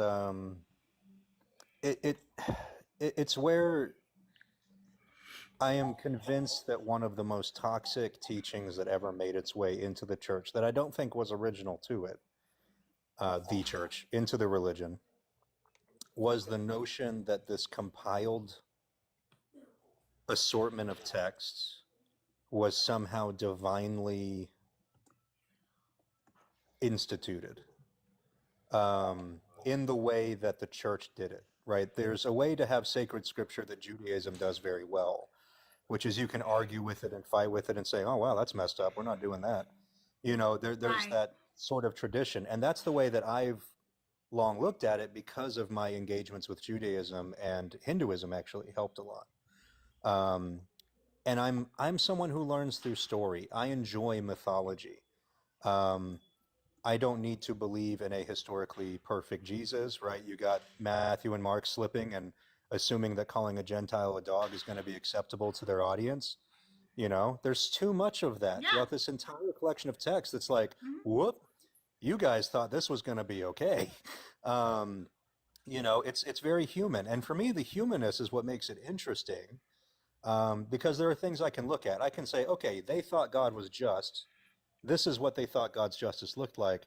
I am under no obligation to carry that interpretation of justice forward. I can say, if I'm going to believe in a God, it needs to be just, but I'm definitely not going to say that justice means 400 years later, you're going to go slaughter an entire group of people. Or, you know, like there's there's stuff there's things to look at and learn, but I was never taught that I couldn't believe in science and in like whatever is composed in the Genesis account. Like that I couldn't draw things out of these things, because to me it was like Aesop's fables or a method of storytelling, you know. And so I have a hard time relating to a lot of dogmatic Christians, and I lose my temper sometimes because I'm like, look, man, this is a choice. Like so people always accuse me of making up my own thing. I'm like, look, I'm either going to be intentional and construct this, or I'm going to let someone else do it for me. And those people probably are long dead, and I'm just taking their ideas because that's what we said we had to do. I'm like, so which would you rather have? Right. Why is it more noble? Why is it more noble to basically just go diving headfirst into, you know, static, stratified, dogmatic traditions rather than actually taking responsibility and doing something, right, you know, positive with it if you're going to be a part of it? And I think that's what frustrates me is I'm in all these lives and I hear all these, you know, H-phobic, misogynistic, you know, stuff. And I'm like, you're literally choosing this. You don't have to think this. And I think that's what frustrates me is like, if you would just think on your own for a second, you would realize you don't have to do this. But, you know, anyway, I'm sorry to monologue on your live. Oh, that's okay. Hey, I saw somebody, Colton Arrowwood. Why don't you come on up and talk to us? You have a Christian up here and a non-believer up here and a non-believer up here, and we can have a nice conversation. We're just talking today. I just closed out of my app and I still don't know how to like mute panelists. It just goes I like don't I know click why the it's profile, not doing it. and then it shows report, mute, or block. That's all I have. Dang it. I don't know why. It happens to me all the time on Joyful too. Like I am Joyful's I am Joyful's head mod, okay? And sometimes I will be on the panel. I have no control, and it drives me crazy being the head mod with no control because people will be yelling and I can't mute them. But it just happens. What is a head mod? Like, do they have more power? It depends. Like, for me, I have all the powers. I can log into his account and everything. So, like, I used to be his co-host. So it depends on the on whoever owns the account, how many powers they give you, you know. But I try to give the one I don't give anymore as much out is whether you bring guests up or not, because sometimes people were just popping people up on my lives, and I don't like that. I like to be in control of that.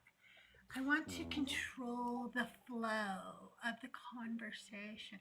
God mod versus comment mod. Yeah, exactly, Finn.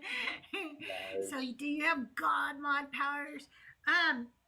Everybody over on YouTube, I am sorry, I don't have a way for you to call in right now. So if you want to join in the conversation, you have to come over here to TikTok. Thank you guys for the 34,000 likes. Remember, the goal is 100,000, and I'm going to be live for just about an hour and 15 minutes more, unless we reach the gift goal. If we reach the gift goal, I'll stay live for an extra hour. We're only 9 away from reaching the gift goal, so that's completely plausible. I don't know, you know, I think the Christians are at church today. That is completely possible. Or, you know, maybe they're out to lunch afterwards. Because when I worked at Denny's, they all came into Denny's after church. No. Oh, man, you were at a breakfast brunch spot, too. Of course they did. You worked a brunch spot on a Sunday? That's awful. Oh, man. On Christmas, it was the worst. You cannot imagine how mean people are on Christmas when you're a waitress. They are so mean. They will literally say things to you like, we'll be packed because it's fucking Christmas and we were the only ones open, right? So we're packed inside for lunch, right? And they will be like, I am with my family. This is Christmas. And I'm thinking, right, you're with your family and this is Christmas. I'm not. How about you just be nice to me? You know what I mean? I'm doing the best I can. Or the people that are like, wait, they have you working today? And it's like, you're here. Right? Yes, we're working. The first year that Denny's decided to open for Christmas, it was in the 80s, okay, because I worked there when they did it. And before that, if you drove by a Denny's, it used to say 365 24/7 at the top of their signs, because the person who started Denny's was like, we are never going to close. That's going to be our thing. We're just going to be always open. And that's what we're going to brag about, that we're always open. So they were like, this year, the CEO is a Christian, and we're all closing down for Christmas Day. So from midnight Christmas Eve to midnight Christmas Day, we're going to be closed. And we were like, oh my God, that's never happened. That's like so cool. until Christmas Day, Christmas at midnight, Christmas Eve, when we realized there weren't locks on the doors. Denny's never put locks on the doors. And they told us all to close at midnight on Christmas Eve, and we had no way to lock the restaurant. We Get had to some go chains. get chain locks and shit. Yep, Yeah. that's what we had to do. But it was midnight on Christmas Eve, so I don't even remember how we did it at the restaurant we were at. I feel like we literally paid some of the crew to hang out, and just like they weren't doing anything for Christmas or whatever, so we paid them extra to protect the restaurant or something, because it was midnight on Christmas Eve. There was no place to even go and get change, you know what I mean? And in Southern California. So, you know, it was like, wasn't a lot of snow where we could go get tire chains or something. There wasn't. Like there wasn't a lot. There was nothing open. Yeah. So I don't remember. They did something stupid, like paid somebody to hang out or whatever. But yeah, that was the first year they closed. My mom was so mean to me about having to work on Christmas. Like, I don't really know what she wanted me to do, but she was so mad at me personally that I had to work on Christmas. And there was no way for me to ever explain to her. Like, I tried so many times to try to tell her, like, you understand that I have to do what my boss says, and my boss says everybody has to work on Christmas, right? Like, you do get that, right? And then if I don't comply, I don't have a job. Like, you get that too, right? And you, Mom, don't pay my bills. So what do you want me to do about this? Quit your job for the Lord. Quit your job and come home and praise Jesus and look at the tree, and all the. I've got to drop real quick, but thank you so much for having me up. I appreciate the conversation. I hope it goes well. No more jerks. Have a good day. Okay. You too. Bye. Have a good day. Yeah, she did not like it that I worked on Christmas, and she thought I was full of excuses. And I'm like, I just don't know, like, what you want me to do, because literally I have to pay my bills, and this is how I pay them. So, but when I became the manager, suddenly she thought I was the most important person in the world. It was weird. But then it was okay that I worked on Christmas, because I was the boss. Well, Colton, you can come up and talk to us, or you could just shout things from chat, but I don't think anybody's going to come to Jesus by you just saying stuff in chat, you know? Yeah, doesn't usually work like that. Yeah. Can you guys put a 1 in chat if you ever came to Jesus because of a comment in a chat? I just want to know. Are there soy sauce? You did. I was just wondering, did anybody ever come to Jesus because of a comment in a chat? What was the comment? Was it from Jesus himself, soy sauce?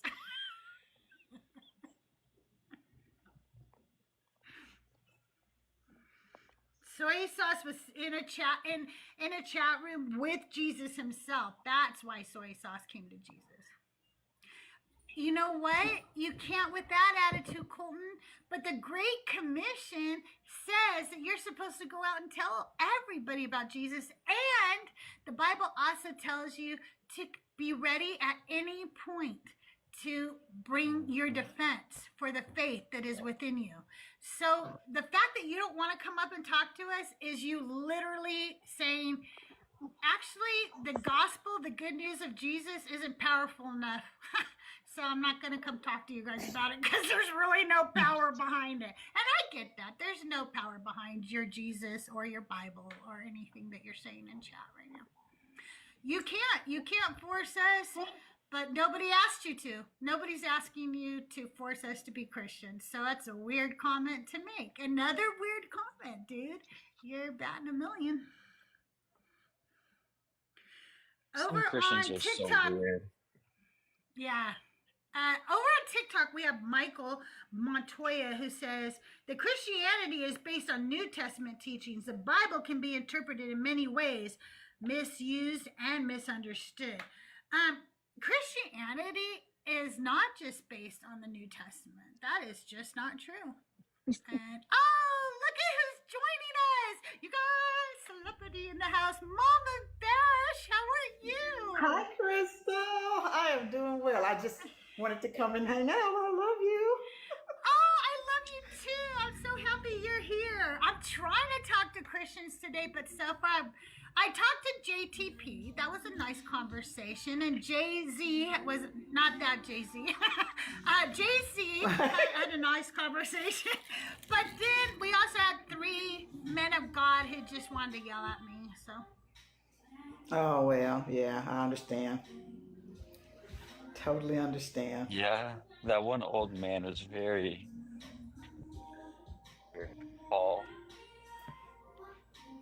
Thank you. Did you guys like the new song? I wrote a song, Mama Bash. Oh, no, let me hear it. Okay, I'll play it right now for you guys. Okay. Let me turn up my iPad. Okay, ready? Gotta pull it up on TikTok. Yes. Okay, here we go.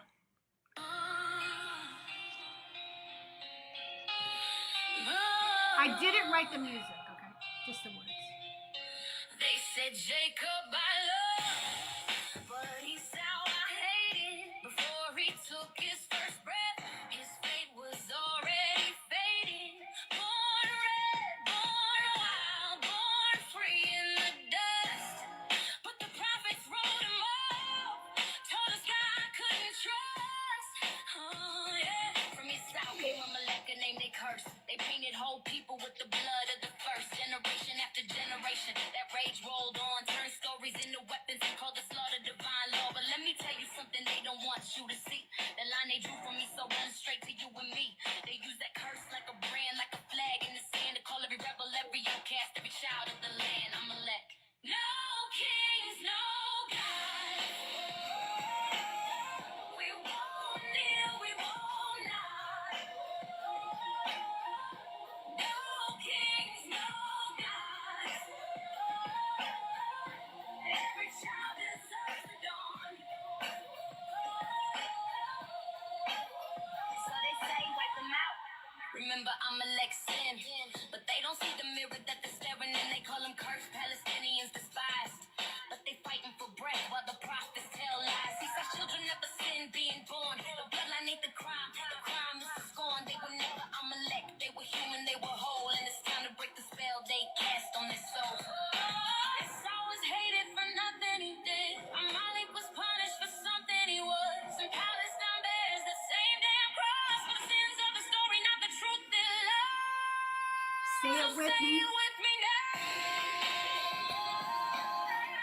No kings, no gods. No kings, no kings, no gods.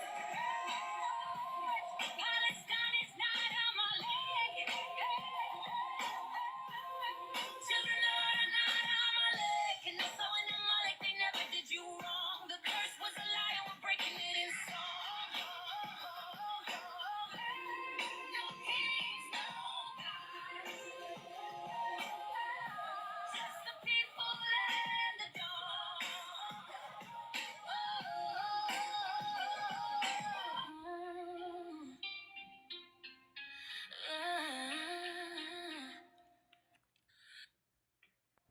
No kings, That no was gods. awesome.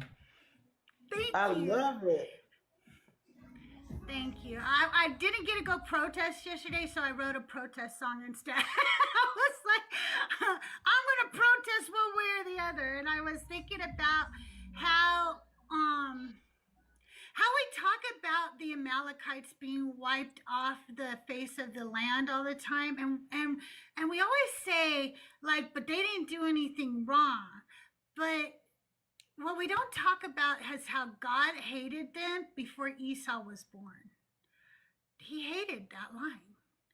And that's why he hated the Amalekites. He hated Amalek. He hated Esau. That was all built in.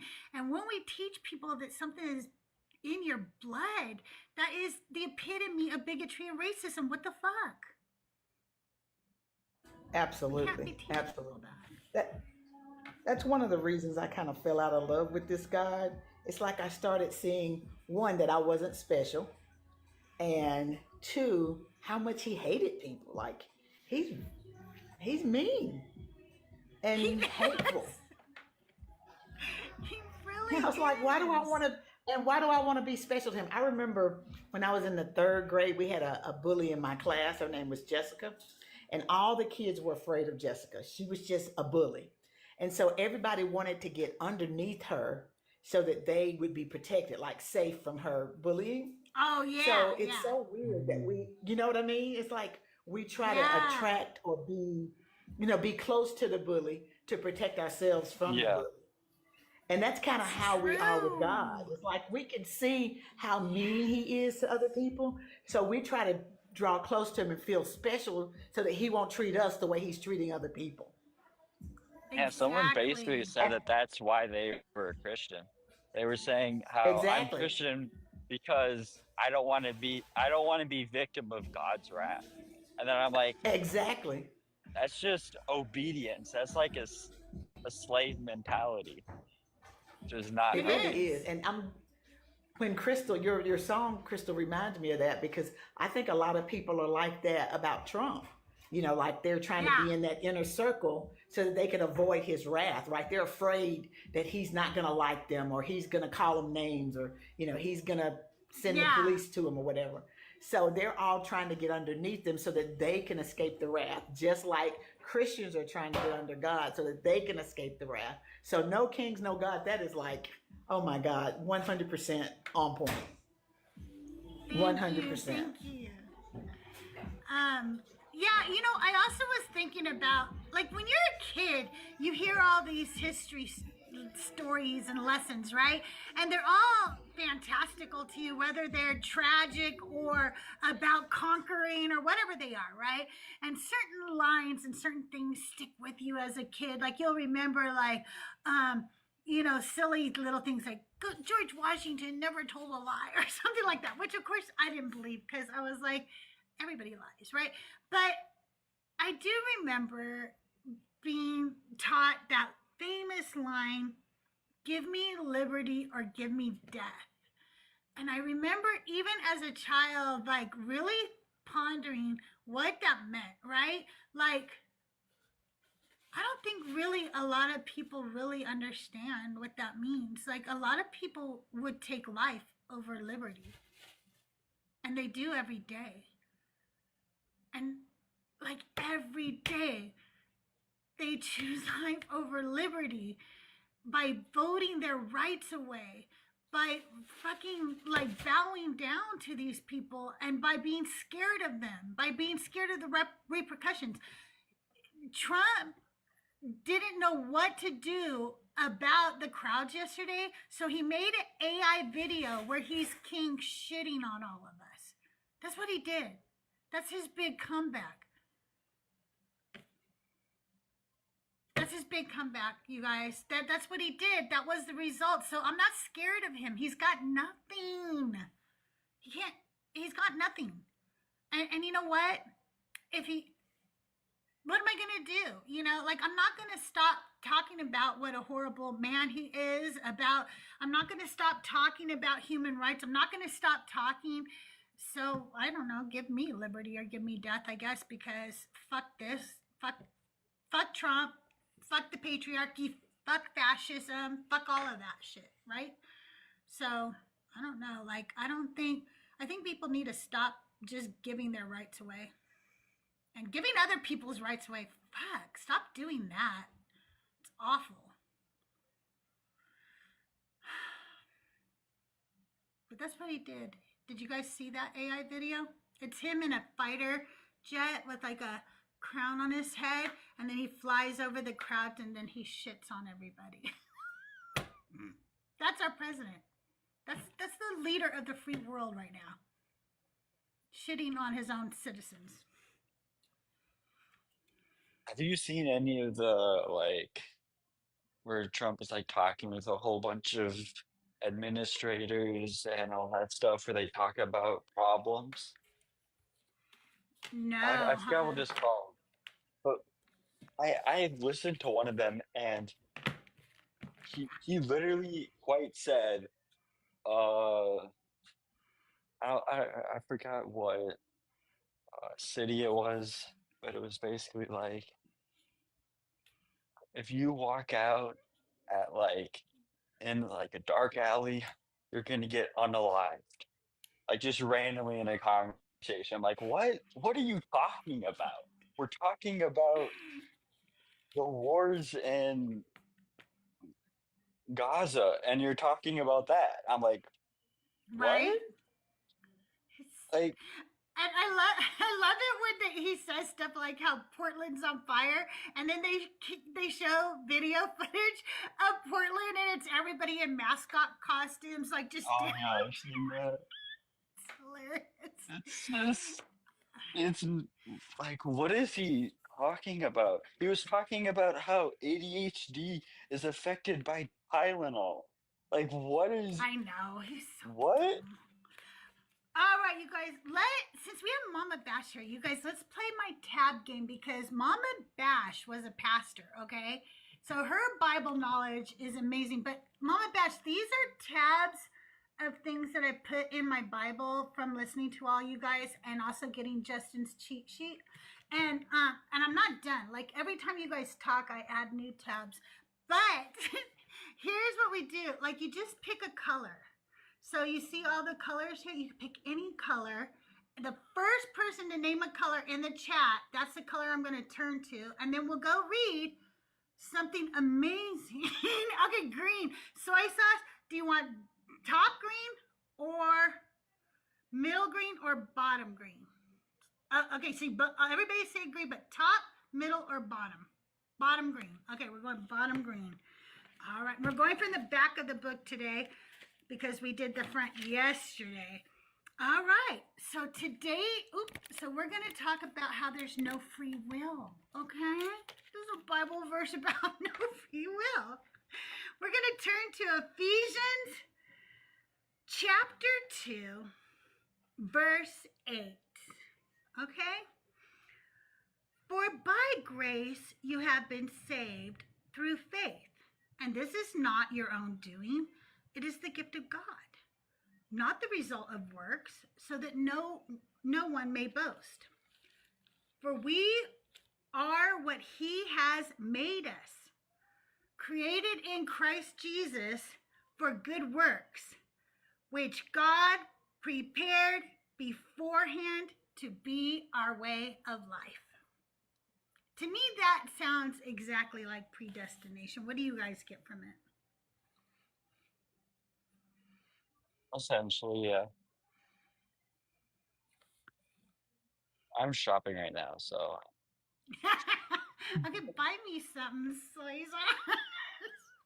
Give me a little It's like something. it's a food area. There's like chips, there's pizzas and stuff.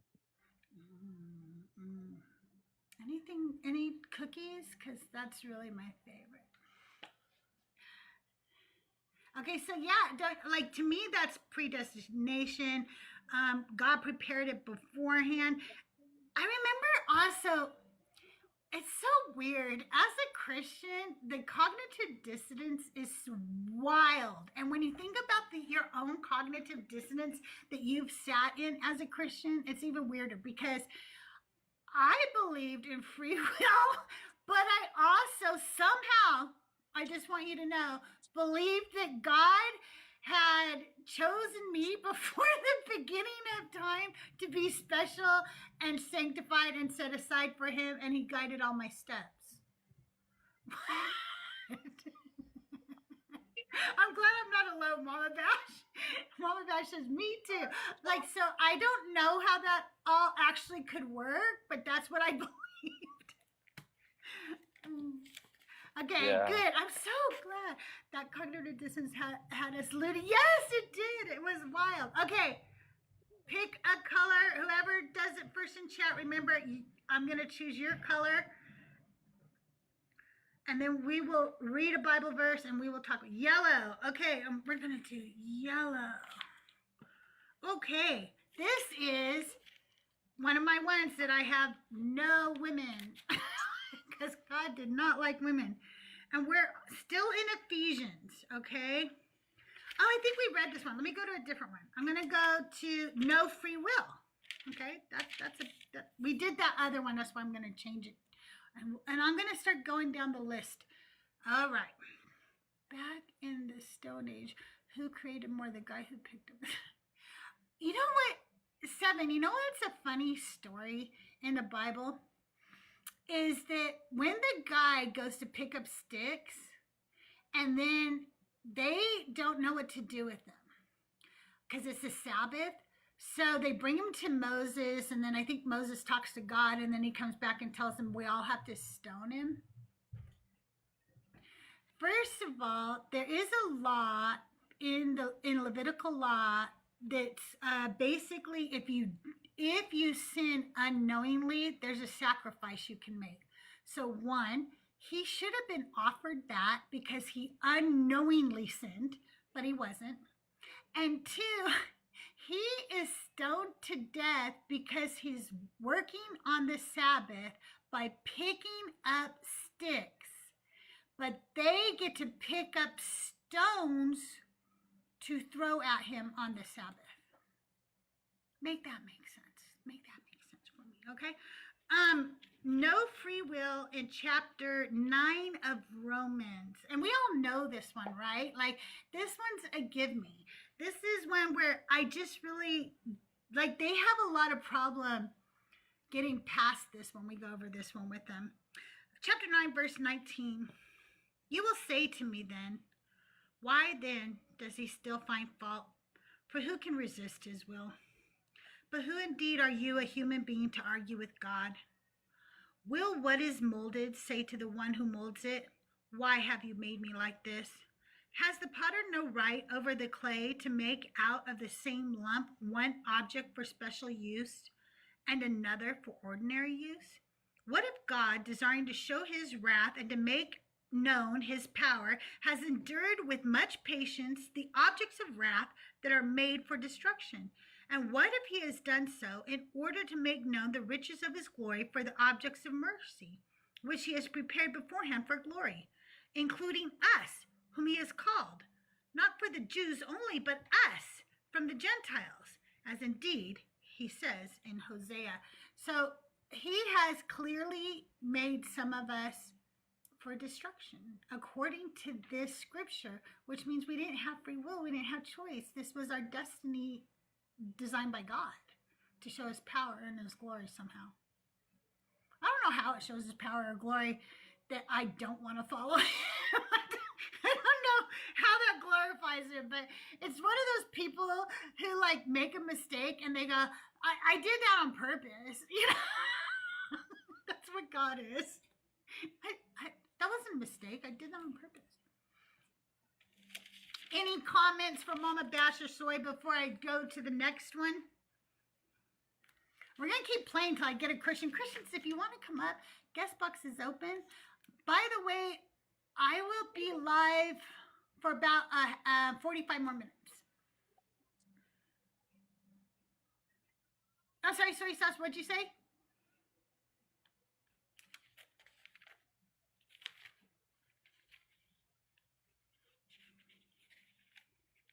I didn't hear you.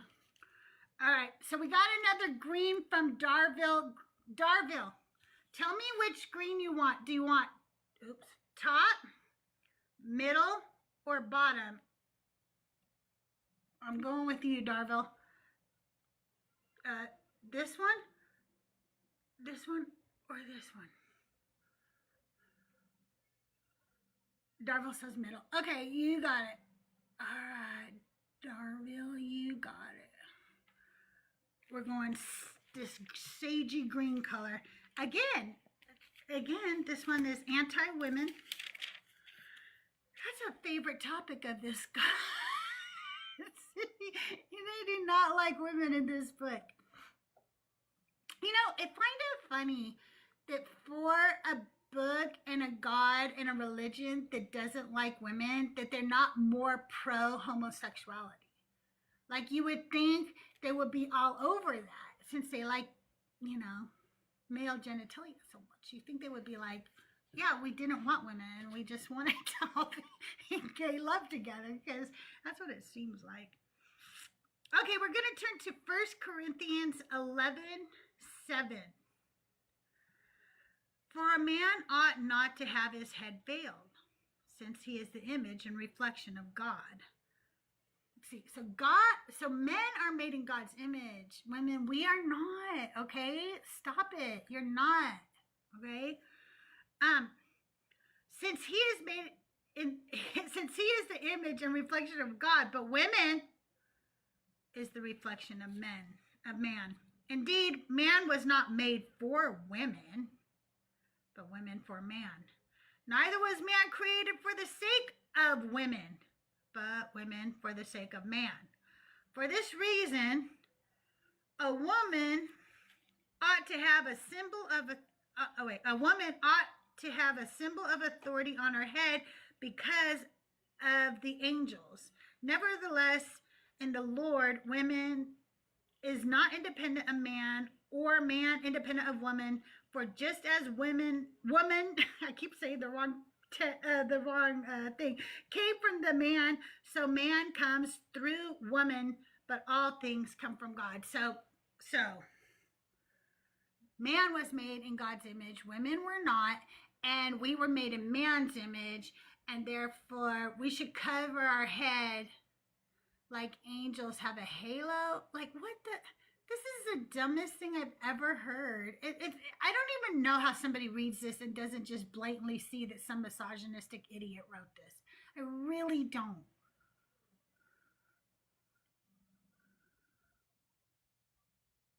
And I am really tired of Christians telling me we were all made in God's image. That's not what this verse says. It says men were only made in God's image. I'm going to write that down. Only men made in God's image.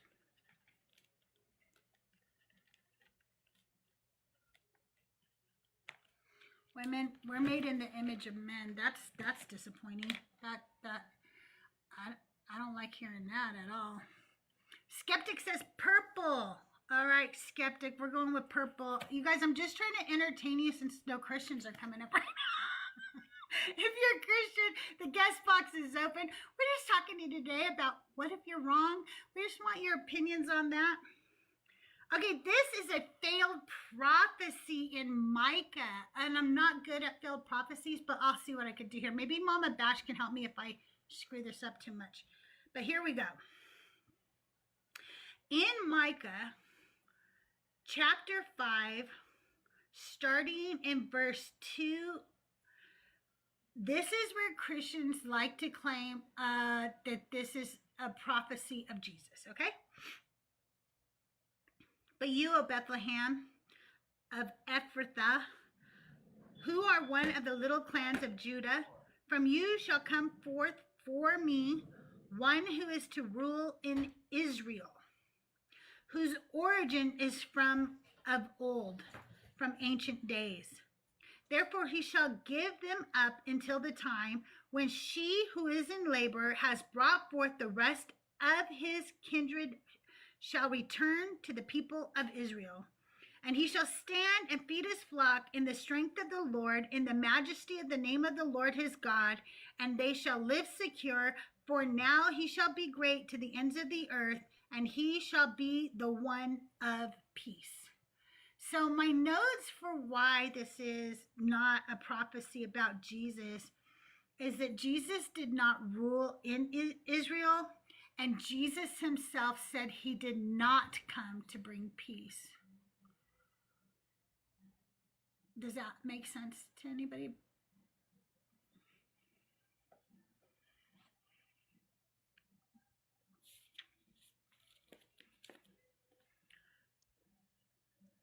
So Nah. he couldn't, he couldn't have fulfilled this.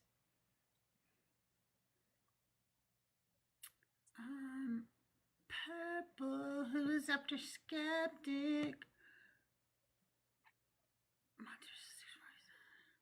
I'm just reading all your comments as I scroll to look for colors. Okay.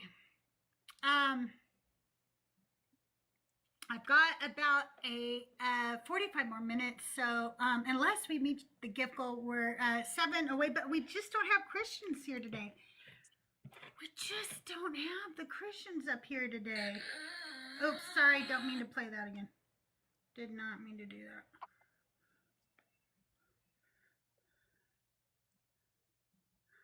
Well, that's because JRB is live now. That's why.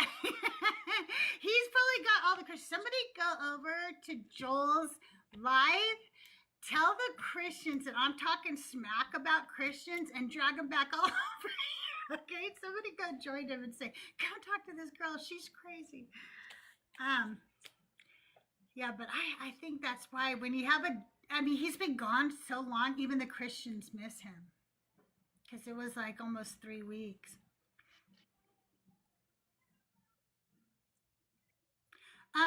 Michael, that's not what the Bible says. Jesus says he did not come to bring peace to you. He says actually quite the opposite. And if you'd like to come up and talk about it, we can. He is not here to bring peace. Thank you. I appreciate it. Congratulations on fully deconstructing. I really like meeting people who have deconstructed.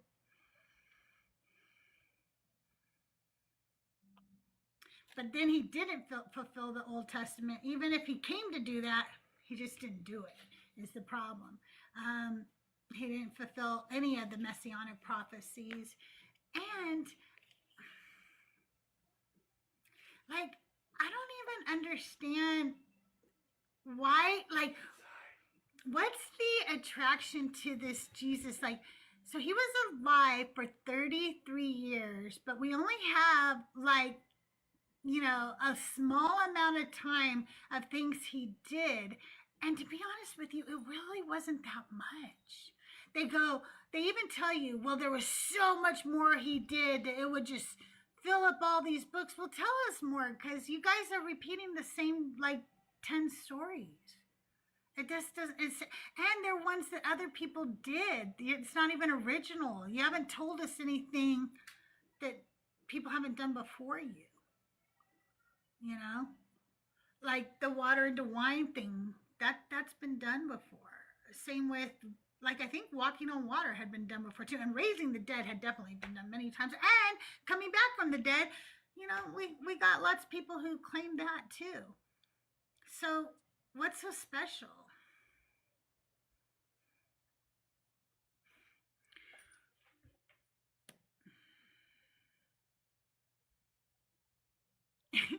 Michael, I think it's funny that you're like, you're an unbeliever, and that's why.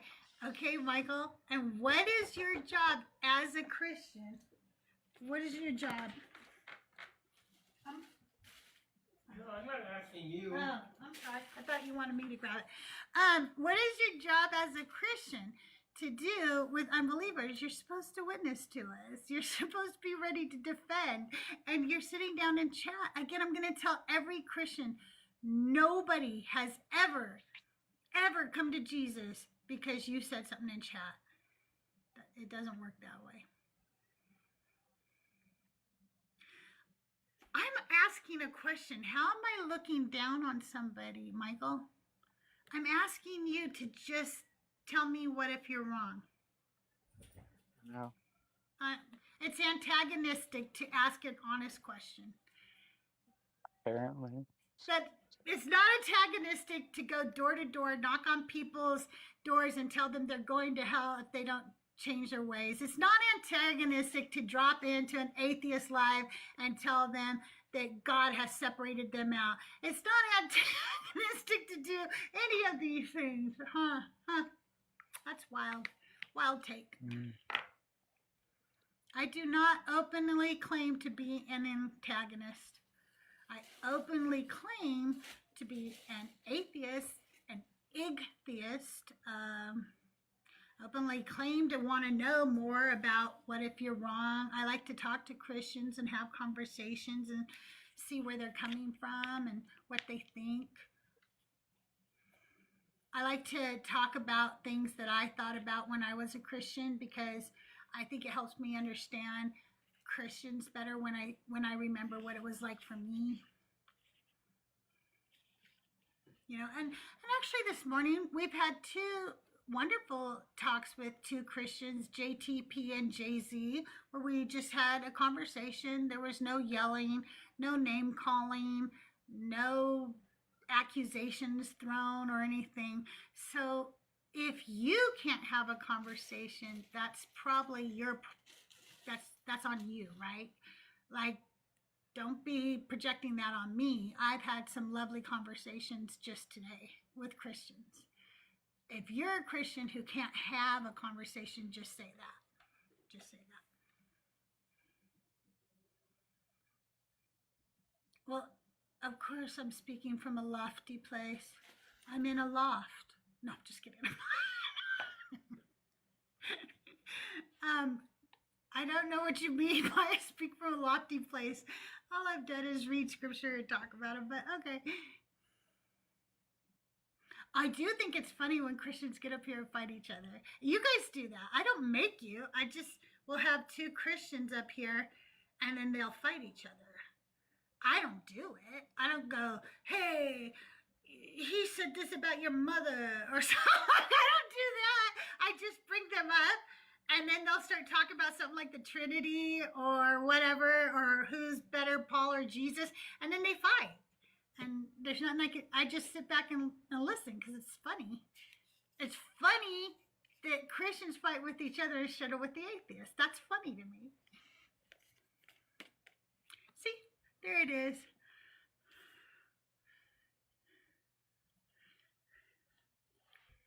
But if you are a Christian or a believer of the God of the Bible, the guest box is open. And don't forget, all your gifts, all your tips, everything that you do to support the live is helping me to upgrade my computer equipment so that I can go live on both horizontal and vertical on my own computer for YouTube. And also, I want to be able to stream over to Twitch as well, because I am an affiliate over there. And I want to be able to go live more often. So your support helps me be able to do that. I really appreciate it. You are arguing with me. You're so funny. I'm not arguing with you because you lack wisdom while I'm sitting here arguing with you. You're literally arguing with me, you silly.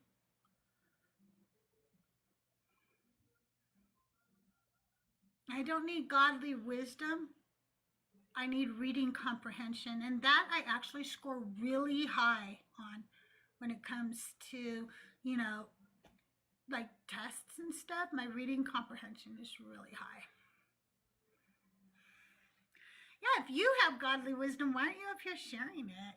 I know that as a Christian, I loved sharing my wisdom about God. I loved it. Like, you could not shut me up. I would have been up here so fast. I'd have been praying for you. I'd have been preaching. I would have been exactly what we hate. No, I'm just kidding. I would have been like, oh my God, you guys just don't know how much Jesus loves you.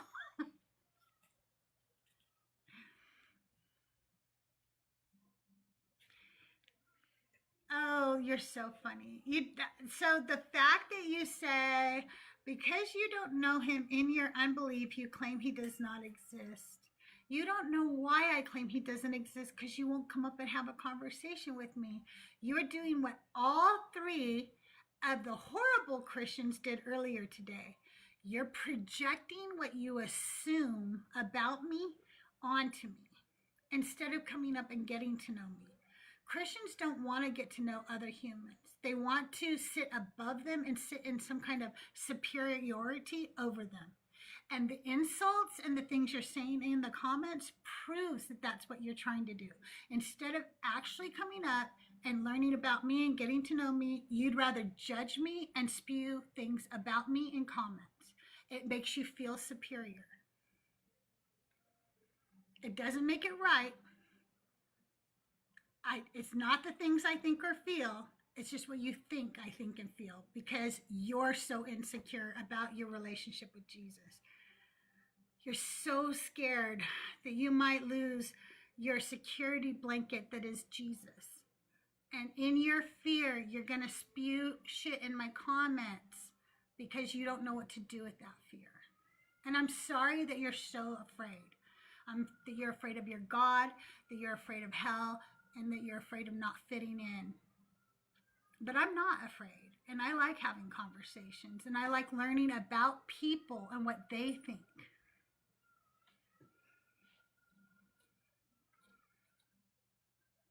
I'm not baiting. I don't really give a shit anymore. I'm just talking to you. It's sick. Do you know what dead air is, Michael? Because I do. And I don't like dead air. So I talk and talk and talk. And if it's your comments I have to respond to keep me from having dead air, that's what I do. I just keep reading them. I haven't mocked you. You guys always want to be so persecuted. It's so weird.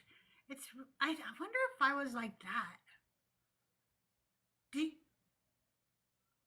you guys like persecution? Did you think you were persecuted as a Christian?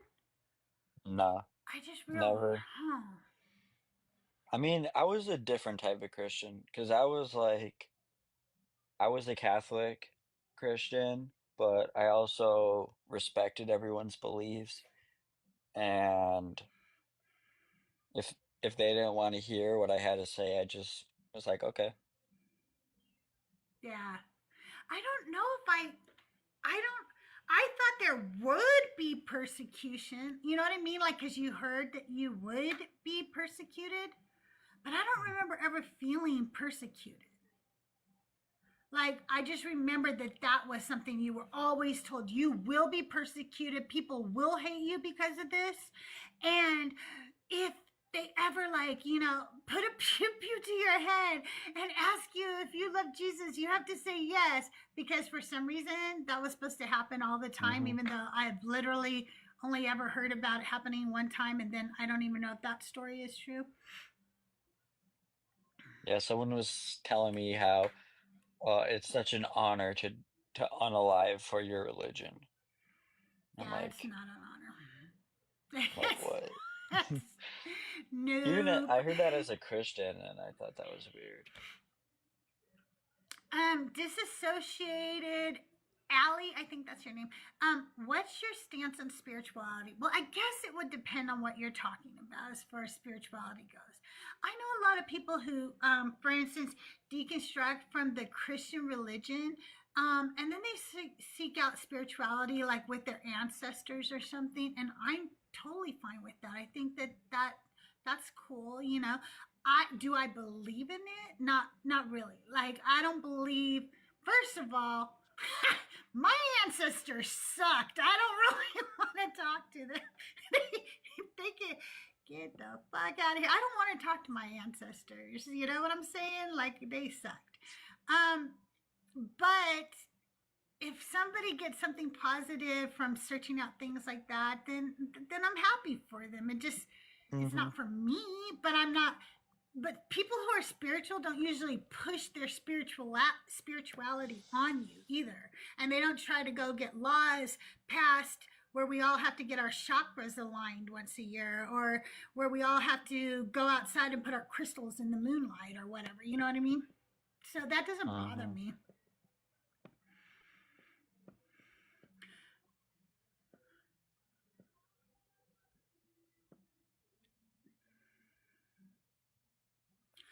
Exactly. exactly. A lot of pagans or people who worship their ancestors or commune with their ancestors. Most of the people I know actually venerate their ancestors. They don't actually believe that they talk to them, but the way like they look at it more, and like here's how I feel about it.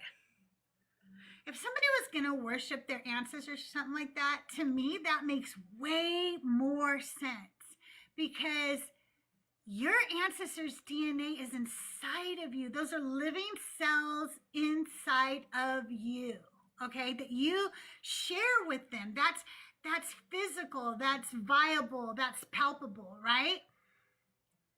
This character is not. He's none of that, right? He's not in my DNA. He has nothing to do with me. Wasn't my ancestor or whatever, right?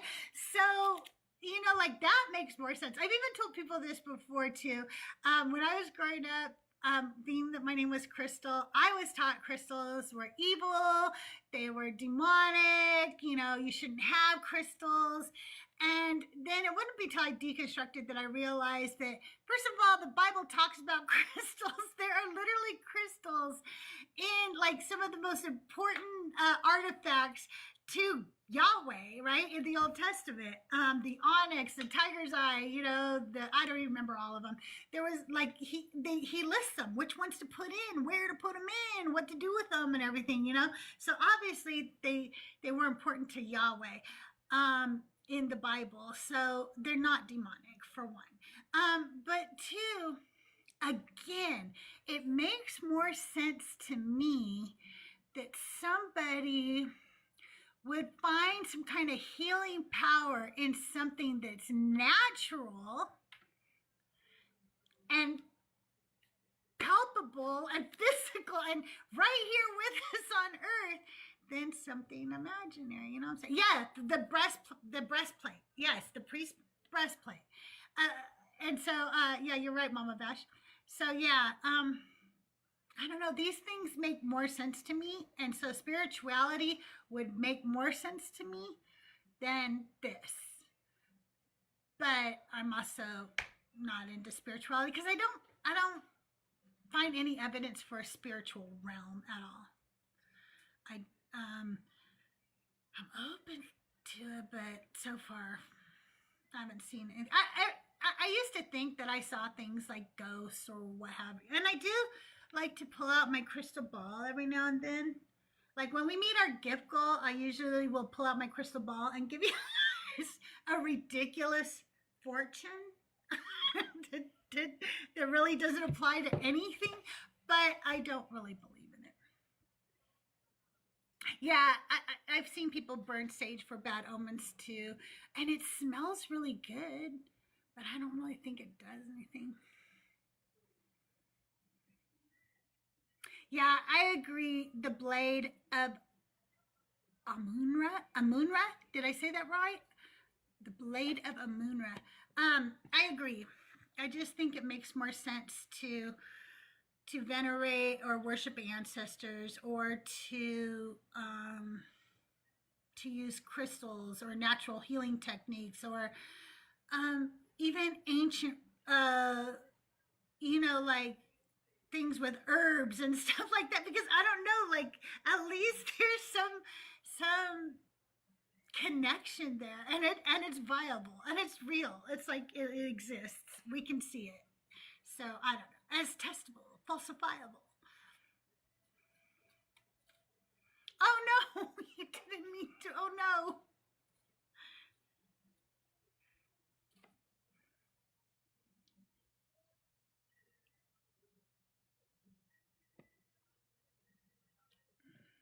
I didn't mean to invite you, but you are invited if you want to come up. I was trying to see something. I accidentally invited you, but you can come up. You are invited. Let's go over and my volume is way down.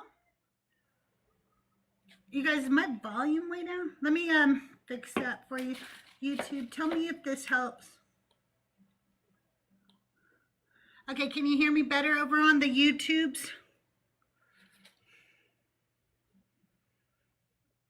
Okay, Oscar over on YouTube says the first 30 popes were martyred. Why don't you believe in God? That's the question. Okay, so let's go look at that. Do we have any evidence that the first 30 popes were martyred outside of church documentation? Let's see if we have that information.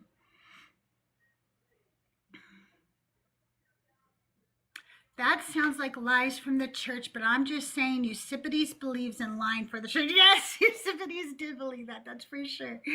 All right. Atheist is coming up. Atheist, I think, is a friendly. Has been deconstructed for a while. Hi, Atheist. How are you? Hey, how you doing? Glad to connect. I was just listening to you while mowing the lawn. So I heard you talking about like crystals, like paganism and stuff like that. Yeah. When I deconstructed, and I'd say probably for my own emotional needs, but I felt drawn to Druidry because it emphasized like paying attention to nature and what nature does and like the relationships between things in nature, and how we can get wisdom from that on how to conduct ourselves as a society. And I was like, well, hell yeah, because I had been believing something that was just based on faith and misinformation. But it's like, if I get my information straight from the trees, then that's like a more epistemologically responsible sort of spirituality. And I don't believe in any supernatural thing, but I do consider myself like spiritual in at least one definitive sense. Right. See, and like having a connection to something natural just makes more sense to me, right? Because we're natural, it's natural. We share things, and I don't know, we share more than just like, I feel like more than just our atmosphere. You know what I mean? I don't know. I just feel like that makes more sense to me.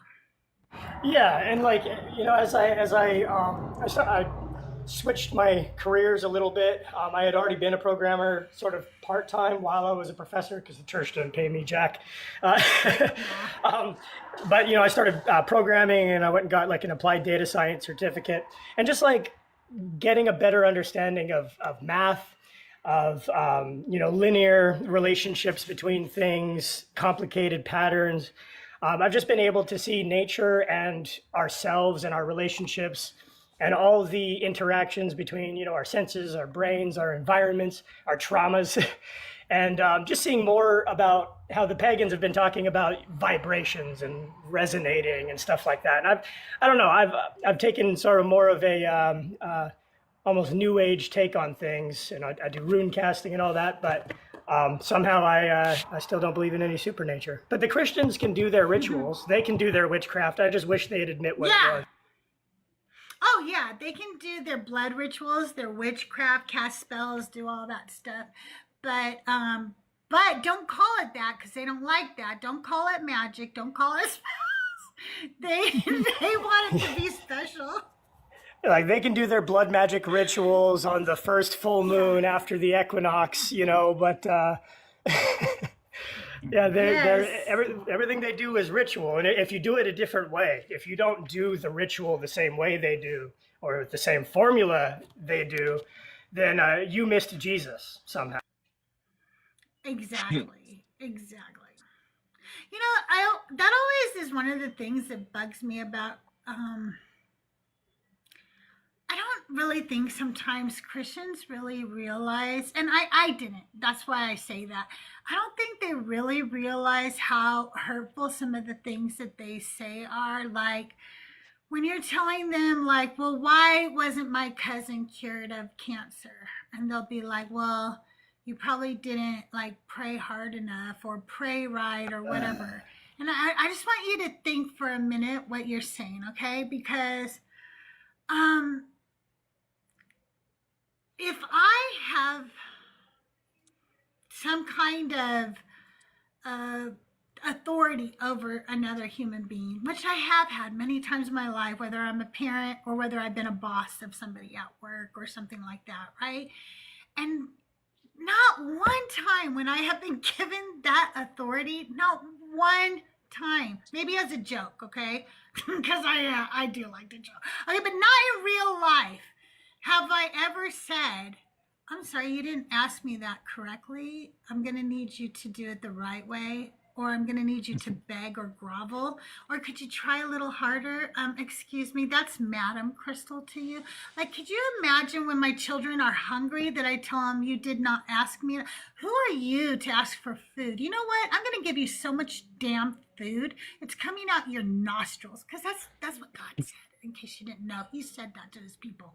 I don't understand how you could be loving, be in a place of authority, and then tell me that I am not coming to you contrite enough, that I am not begging enough, that I am not helpless enough, that I have not broken enough for you. How broken does a person have to be? These babies are starving. Yeah, Yahweh's a shitty dad. He's a deadbeat. He is. He's a really I had shitty dad. I had a Christian, actually a couple of them over the last couple of lives I did, but one last night. He started the conversation. He's like, hey, can we make sure this is like a respectful dialogue and love? And I'm like, yeah, like, of course, like, why not? And then the first thing he's like, you should consider, according to this verse, you know, if those who've gone out with from us were not ever of us, just consider the fact that you were never a real Christian. You know, it's like 5 years of being born again. And they come up and it's like, I'm going to completely invalidate your experience, because if your experience is valid, then mine isn't. Right.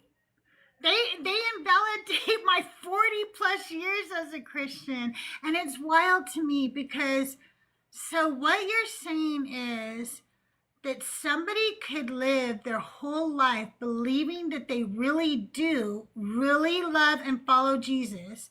They really give their whole life to Jesus, but they're not a Christian and they don't know it.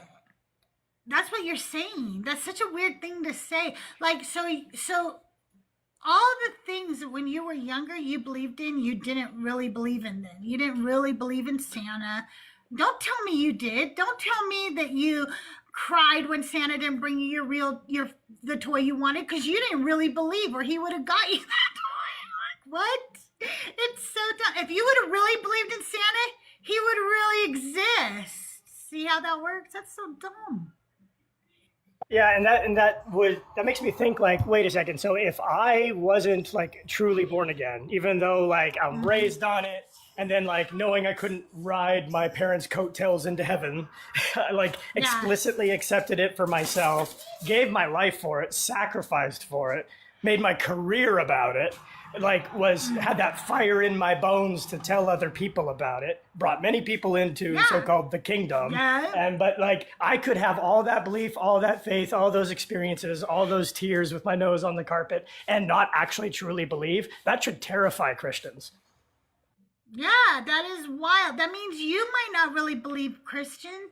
What about that? You think you believe, maybe you don't really believe right now, because I thought I really believed, and now you're telling me I didn't really believe. So maybe nobody really believes.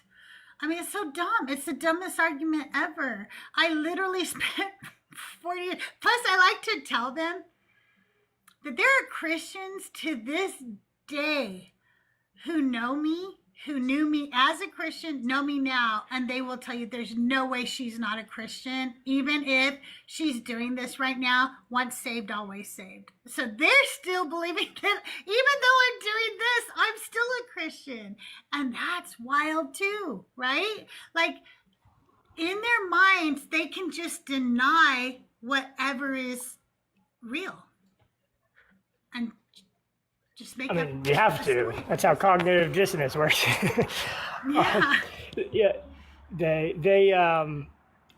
They should be scared if they believe. And even the ones that are explicitly anti once saved, always saved, they'll say like, oh no, that's horrible doctrine. are the same people that'll tell you you weren't even truly saved. Yeah, absolutely. Hi, Becca. How are you today? I am good. How old are you, and are you a believer in the God of the Bible? So I am 42, and I just turned 42. I'm getting old, y'all. Happy birthday.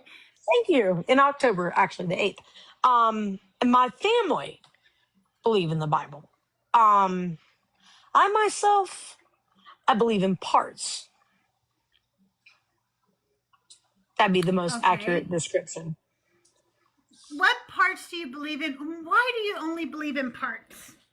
Well, because I believe that Egypt is a place, for example. Ah. Sure. Yeah, I think that most books, even fictional books, have places and names that are often real. But do you believe any of the magic? No. Okay. Did you, were you raised in the church? Oh, absolutely. My father is a minister, and my family were evangelical singers. My dad has 3 gospel greats in the Gospel Hall of Fame. Oh, wow. That's so cool. Mm-hmm. Some of those songs are really good. I'm Glad It's That Way is a song about salvation for poor people, which is a very beautiful song. My mom wrote Crimson Rose, which is also very beautiful. Oh, that sounds like a beautiful. I'll have to look up some of these later. I really quick wanted to go back over the claim from YouTube about the popes, if you guys don't mind, real quick. So I'm going to read about that. What the tradition claims. The early list of popes, I'm going to mute you for a second because there's a little background noise. The early list of the popes in the Liber Pontificalis and other later church sources often append the phrase martyr. In Latin, martyrdus, martyr, or equivalent to the names of many early popes. For example, several of the first dozen popes are traditionally said to have died crowned with martyrdom. Some early burial inscriptions, for instance, in the Roman catacombs, attribute the title martyri or martyr after the name of the deceased pope, which has been taken sometimes as evidence of martyrdom. Church historians of later centuries, 4th, 5th century and later, treat many early popes as martyrs, or at least worthy of veneration as saints, and build their biographical entries accordingly. By non-church documentation, things like secular Roman records, contemporary inscriptions, independent historians of the period, non-Christian sources, etc., on this level, the evidence is extremely thin or non-existent. For example, for some popes like Pope Urban I, Bishop of Rome, I didn't know Urban was a name, let alone there was a pope named Pope Urban. That's kind of funny. I did not know that was a pope. Okay, sorry. Pope Urban I, Bishop of Rome, 222 through 230. Even the Catholic Encyclopedia states that although tradition says he was martyred, recent historical discoveries now lead scholars to believe that he died of natural causes. Scholars such as Alan Thacker in the article Popes, Patriarchs, and Archbishops and the Origins of the Cult of the Martyrs in Northern Italy emphasizes that while the martyr cult veneration of martyrs in the early church is well attested, the details of many individual martyrdoms, including of popes, rest on later tradition rather than contemporary documentation. Historical criticisms of the Liber Pontificalis, I cannot say these words. I really hate Greek, Latin, and Hebrew, and I need to learn them all to be better at the Bible. Okay, shows that many early entries for popes up to the 5th and 6th centuries were written or compiled centuries after the fact, drawing on a mix of tradition, hagiography, legend, and some genuine records. For example, the Catholic Encyclopedia notes the first series of biographies from St. Peter to Felix III were compiled at the latest under Felix's successor, Boniface, in 530 through 532. A great many biographies are full of errors and historically unattainable. Therefore, for many early popes, the martyr label may reflect later veneration or assumption that early leaders suffered persecution rather than verifiable fact. I could keep going on and on with this, but it's actually boring me to even read all of this about popes. But I would have to say, sir, 30 popes were not martyred. you just pulled that out of some priest told you that, or you pulled that out of your butt, because that's just not true. But yeah, if you have any other questions or commentaries over on YouTube, let me know. I'll be happy to look those up or talk about those with you. Or you could come over here to TikTok and join us live. I'm going to be live for about 10 more minutes unless we get these last 7 bubble gums, and then I'll stay for 1 more hour. I hope you guys are having a good Sunday. I hope that everybody's getting a nice day off if you work during the week. If you're working today because you're in retail or in the restaurant industry or hospitality or something, I hope you have a nice, easy day. Not too many mean customers today. What are we talking about in chat right now, you guys? What are you guys talking about? Sacrifices, it looks like. I was just looking at, so I wanted to read you guys this since we talked about it a minute ago. I put my iPad down somewhere.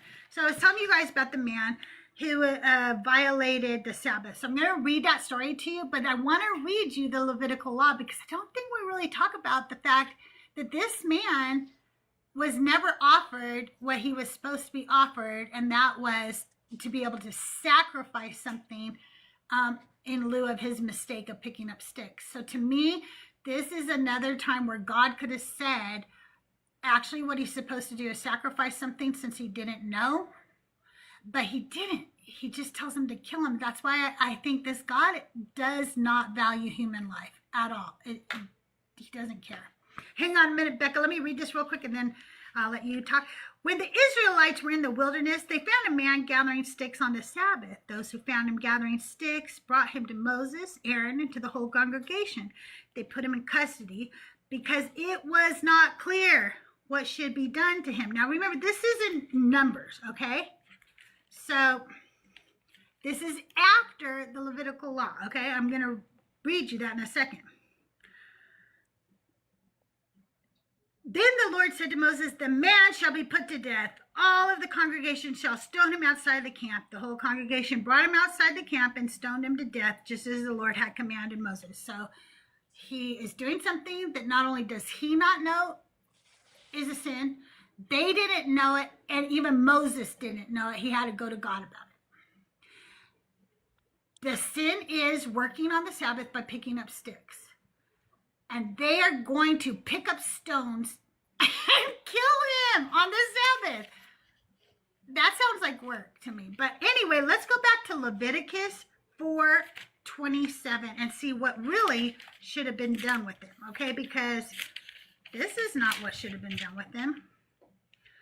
If anyone of the ordinary people among you sins unintentionally in doing any one of the things that by the Lord's commandments ought not be done and incurs guilt, when the sin that you have committed is made known to you, because he didn't know he was doing it, you shall bring a female goat without blemish as your offering for the sin that you have committed. You shall lay your hand on the head of the sin offering, and the sin offering shall be slaughtered at the place of the burnt offering.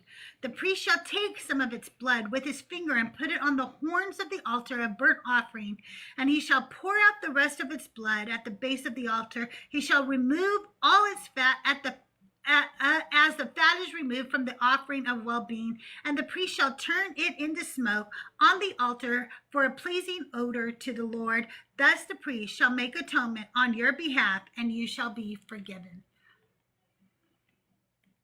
So he just bypassed his whole law and instead had him put to death, even though this law already existed. Yeah, Yahweh is a war God, and it's always a pleasing odor to him when he smells the flesh of people burning. He loves that. That's like one of his favorite things. Anybody have any commentary or question? Oh, I'm sorry. You know what, Becca, you did. What did you want to say? Well, you essentially made my point, which was that, my question often, is how people feel. And I know a lot of Christians are very uncomfortable with this terminology, but is how do you feel about, let's see, put it in TikTok friendly language, life force cults, right? Because that is what we see in Christianity. This is a life force cult, meaning, as you were stating, the smell of burning things. Yahweh, as we understand, being actually a Canaanite god originally, god of war and a god of floods and weather. He acts in accordance similarly in the Hebrew text and as well as the New Testament. So it is true that there's a reason why. Now think about Cain and Abel, right? There is a reason why one offering was preferred over the other. And what was the offering that was preferred? Actually, it doesn't tell you why they're. It does tell us. Oh, it does tell us specifically, which is that Cain, being a herdsman, gave an offering of animal life. Or, I'm sorry, Abel being a herdsman. No. Yeah. And the vice versa being true. The other brother gave an offering of grain. There's a reason why the offering of a life force would be more optimal to Yahweh. It is because of the way in which Yahweh functions. It is because of his character as a God, which has never been just. He's a God of war. It's actually kind of stupid though. Like, that doesn't make sense to me. Like, I understand that people say that the reason why God did that was because Cain's offering was, but that's what he was. He was, and we know God does not require blood as an offering because he allows you to bring flour as an offering to him when you don't have the money to pay for a blood offering. So the fact that he did this, to me, is actually more of a trope in the Bible than an actual thing. God loves in the Bible to pin brother against brother. It's a reoccurring theme throughout the entire Bible. So I don't buy this because Cain was a farmer. That's what he produced. Abel was a herdsman. That's what he produced. And this is before the sin sacrifice.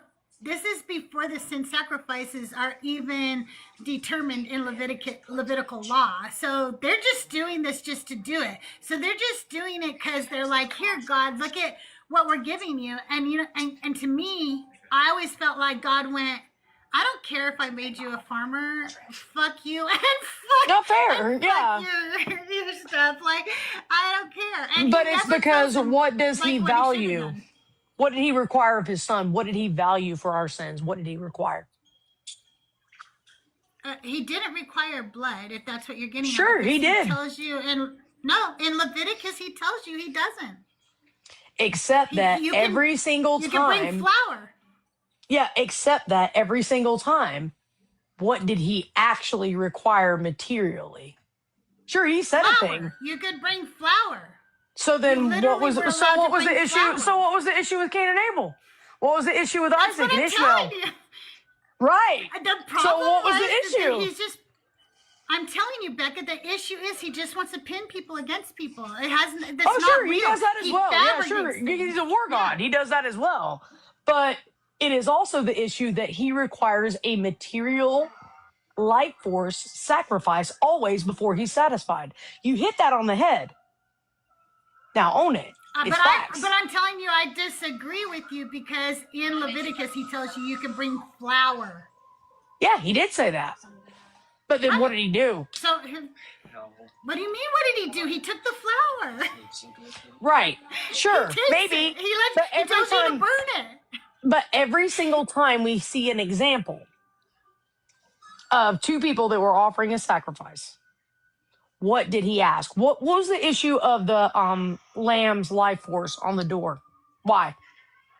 Every single time that he wants to take something seriously as a god, what did he, when he took it seriously, not what he said he did, but when he actually took it seriously, what did he require? I know that you want it to be blood, and I get it, and they are a blood cult. No, it's not just blood. It's not just blood.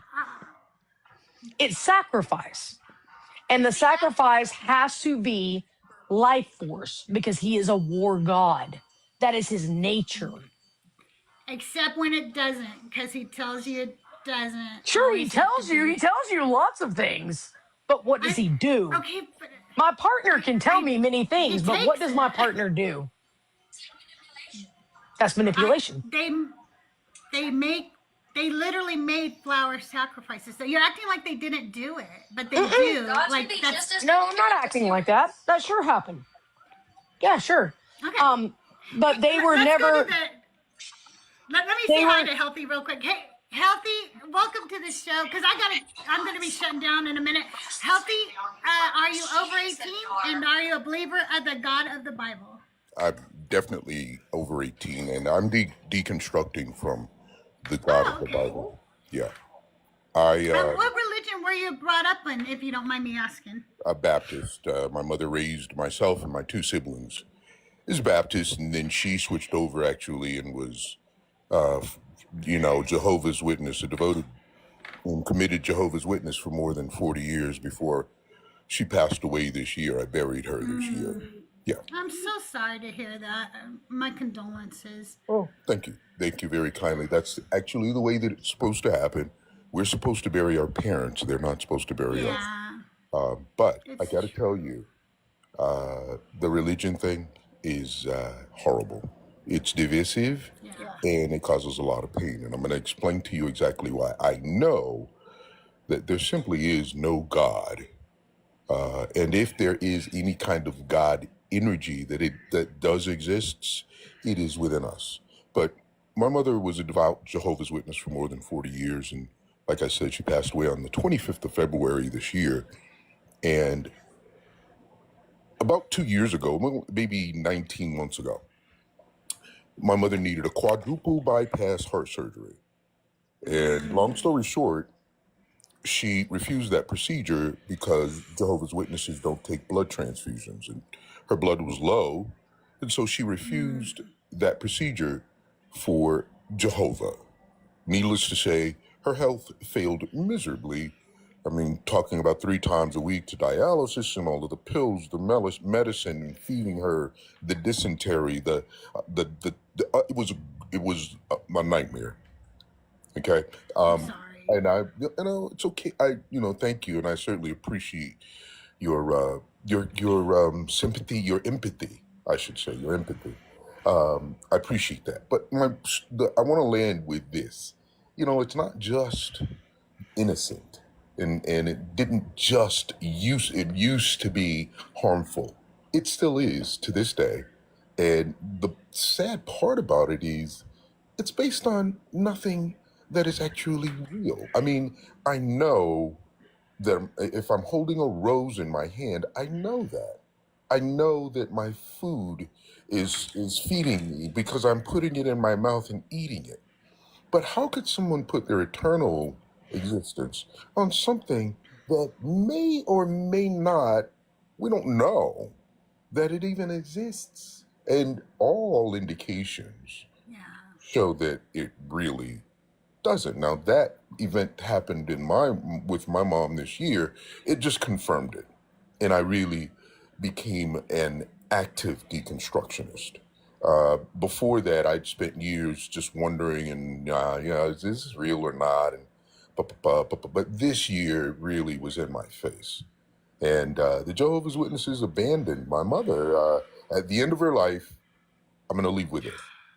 At the end of her life, they asked, well, first of all, the surgeon came into the hospital room just before we were about to roll her into the OR for the procedure, telling us that she would need the blood, and that's when everything stopped. And they asked at that point, and there were 2 elders from the church that came in and actually made me sign what's called a blood card for the Jehovah's Witnesses, basically agreeing that I would not allow for anybody to give her blood, transfusions or whatever. So They said, "Sir, is there anything that we can do? I mean, your mother's made an amazing gesture towards her commitment to Jehovah and the whole thing. What can we do to help?"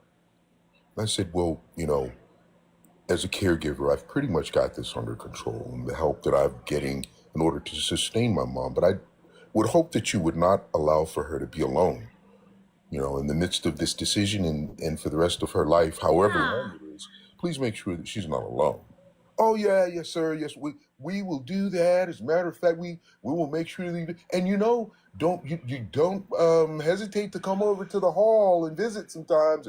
Right? They are the motherfuckers that are known for knocking on somebody's door. Am I correct?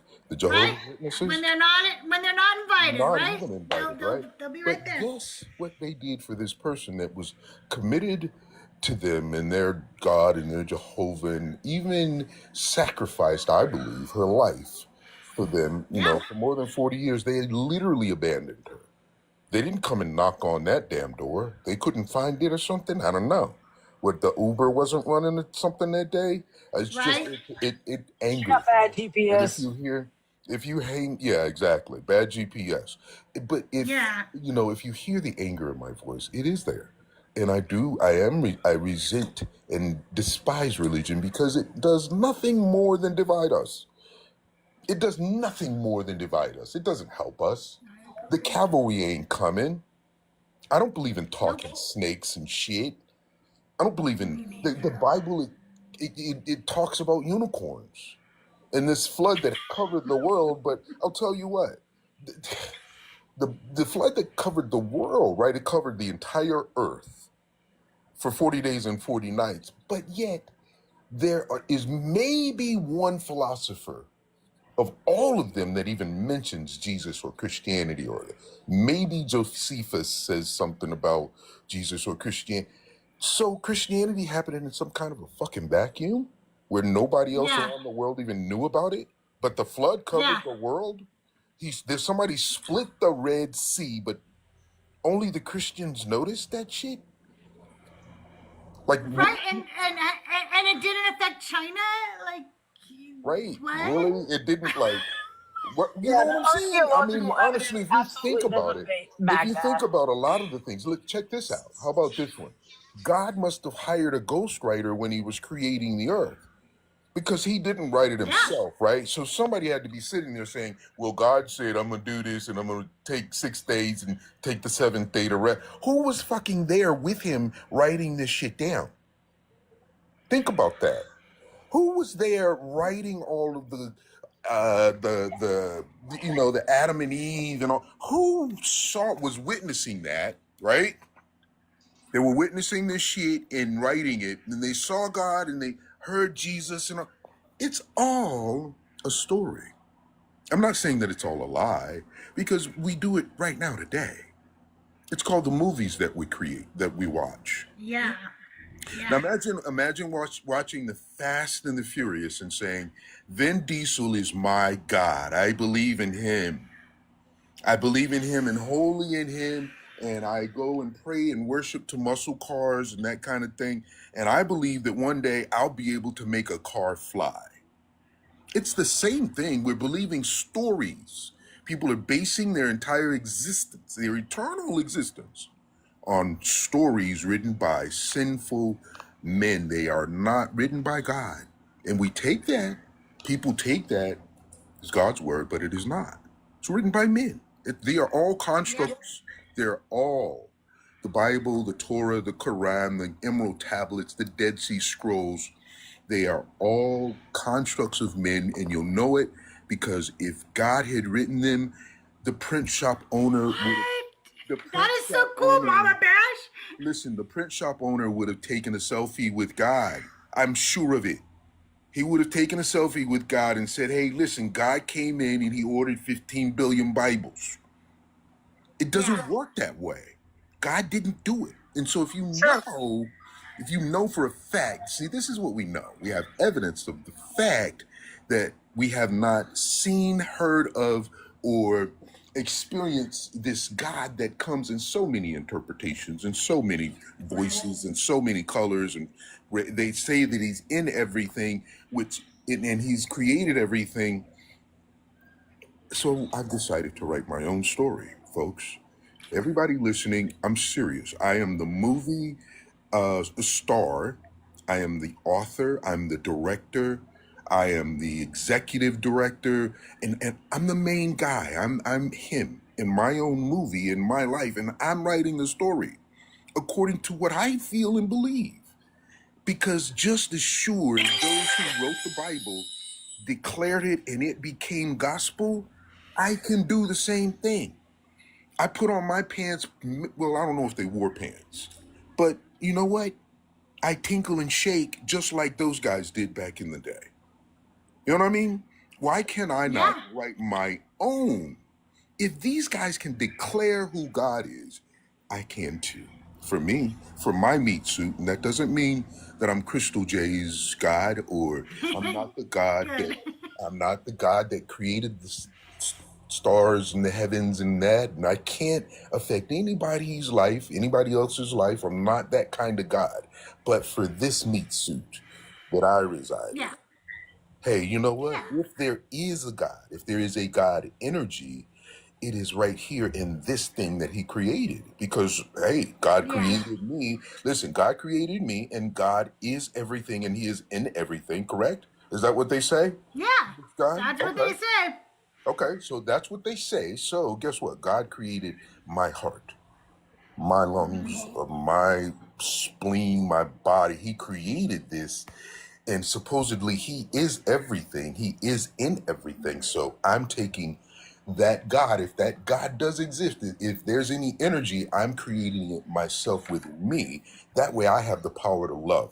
You see, now when I go out and love, and I go to the grocery store and I say to the cashier, thank you for your smile.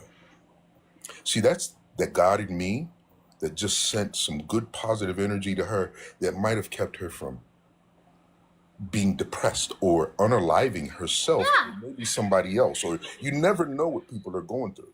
But then we become the love that this God energy is supposed to be when we love, when we live and we go out, not with the purpose of what am I going to get today, what's going to happen today, but more like, who am I going to serve today with my happiness, with a smile? Who am I going to treat today in a way that touches them in a positive way? And that it's too easy. It sounds so simple and corny. You know, it just sounds so, but I'm telling you, I want to respect people's beliefs. I don't want to destroy them. I want to approach this gently with people's faith, because they've obviously embraced it with all of their dear lives. But I want to encourage them to take those things as metaphysical. They're metaphysical and they belong only to you and maybe the people you love, but that's not something to espouse out to others, to say, I got it right, you got it wrong, you're going to hell. You're going to hell, I'm going to heaven. How do you present that in a way that's acceptable to anybody except through fear? Except through fear. I want to give Becca a chance. I think she wanted to say something too, and I want to give her a chance. And then I'm going to let each of you guys have your final say. And while they're talking, if you guys get me to the gift goal, we have 6 more to go. I will stay until 3:30, but if not, I'm going to go ahead and close it up for today. But Becca, you wanted to say something. What did you want to say? I mean, I didn't particularly have anything to say. I just really agree with this individual. While when we talk about God, capital G, of course, we mostly in our culture are speaking of the Abrahamic God. There are many other gods. And that being stated, I don't think it's a God energy within you. I think it's a human energy. And I think that humans are capable of being their own, holding their own. You know, we don't require these supernatural things, which are very archaic, are often, the doctrine of imperialism are often the doctrine of patriarchy, or often the doctrine of many controlling aspects that are mostly harmful to humans. And I think that we can just do away with that. I don't think we require it. Maybe at one point we did, but we don't now. So true. So true. Yep. But, you know, you got to understand, you're talking to somebody with faith, and I'll close, I'm going to land this.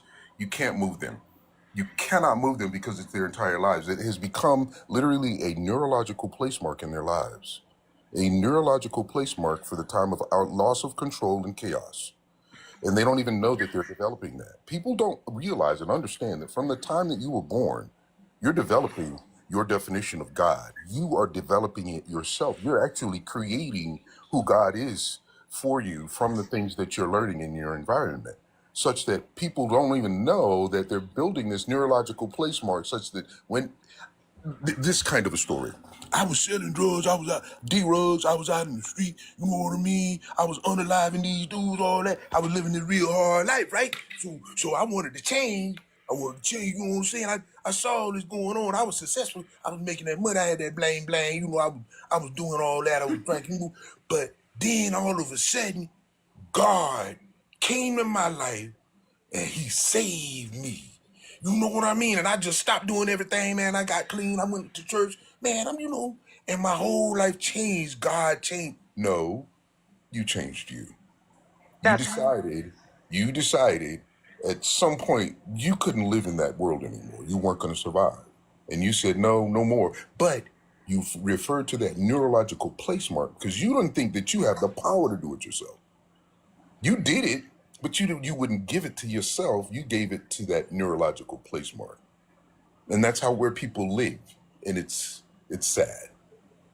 They don't even know that they're trapped in their own mental prison for so I completely agree with you. It's true. It's sad. I do want to say one thing real quick, and I knew what you meant. Okay, so just so you know, healthy, I knew what you meant, but I do want to say this to people because I want you to know that these conversations are important and they are helping people. Yes. I was a conservative, right-wing Christian, just the most awful of human beings, okay? Oh my God. And so if you think that people hearing these conversations doesn't change people, it does. I hear it all the time. I get messages. I meet them on Discord. By the way, if you haven't joined our Discord server, we are almost at 5,000. As a matter of fact, while I'm live right now, we might have hit 5,000 in the Discord. But join the Deconstruction Junction. Join my Discord server. They're free to join. And I want to go ahead and tell you guys thank you for all the likes, all the shares, all the gifts, all the conversation. But I really got to pull the plug. We didn't make our gift goal, and that's okay. I appreciate all the gifts. They all matter to me. But we're going to go ahead and go raid Joel Reed's Bible. He's back from vacation. Let's go raid him. Healthy, thank you for coming up. It was so nice meeting you. Becca, you too. It was great meeting you. I haven't had a chance to be on the same live with you before. Mama Bash, I love you, and you know you're always welcome up. Mama Bash is amazing. If you're not following Mama Bash, you should be, because she goes live too, and she has great conversations. And Soy Sauce, as always, thank you for coming up and co-hosting with me. You guys over on YouTube, I love you. If you're on the Deconstruction Junction, head over to Joel Reed's Bible and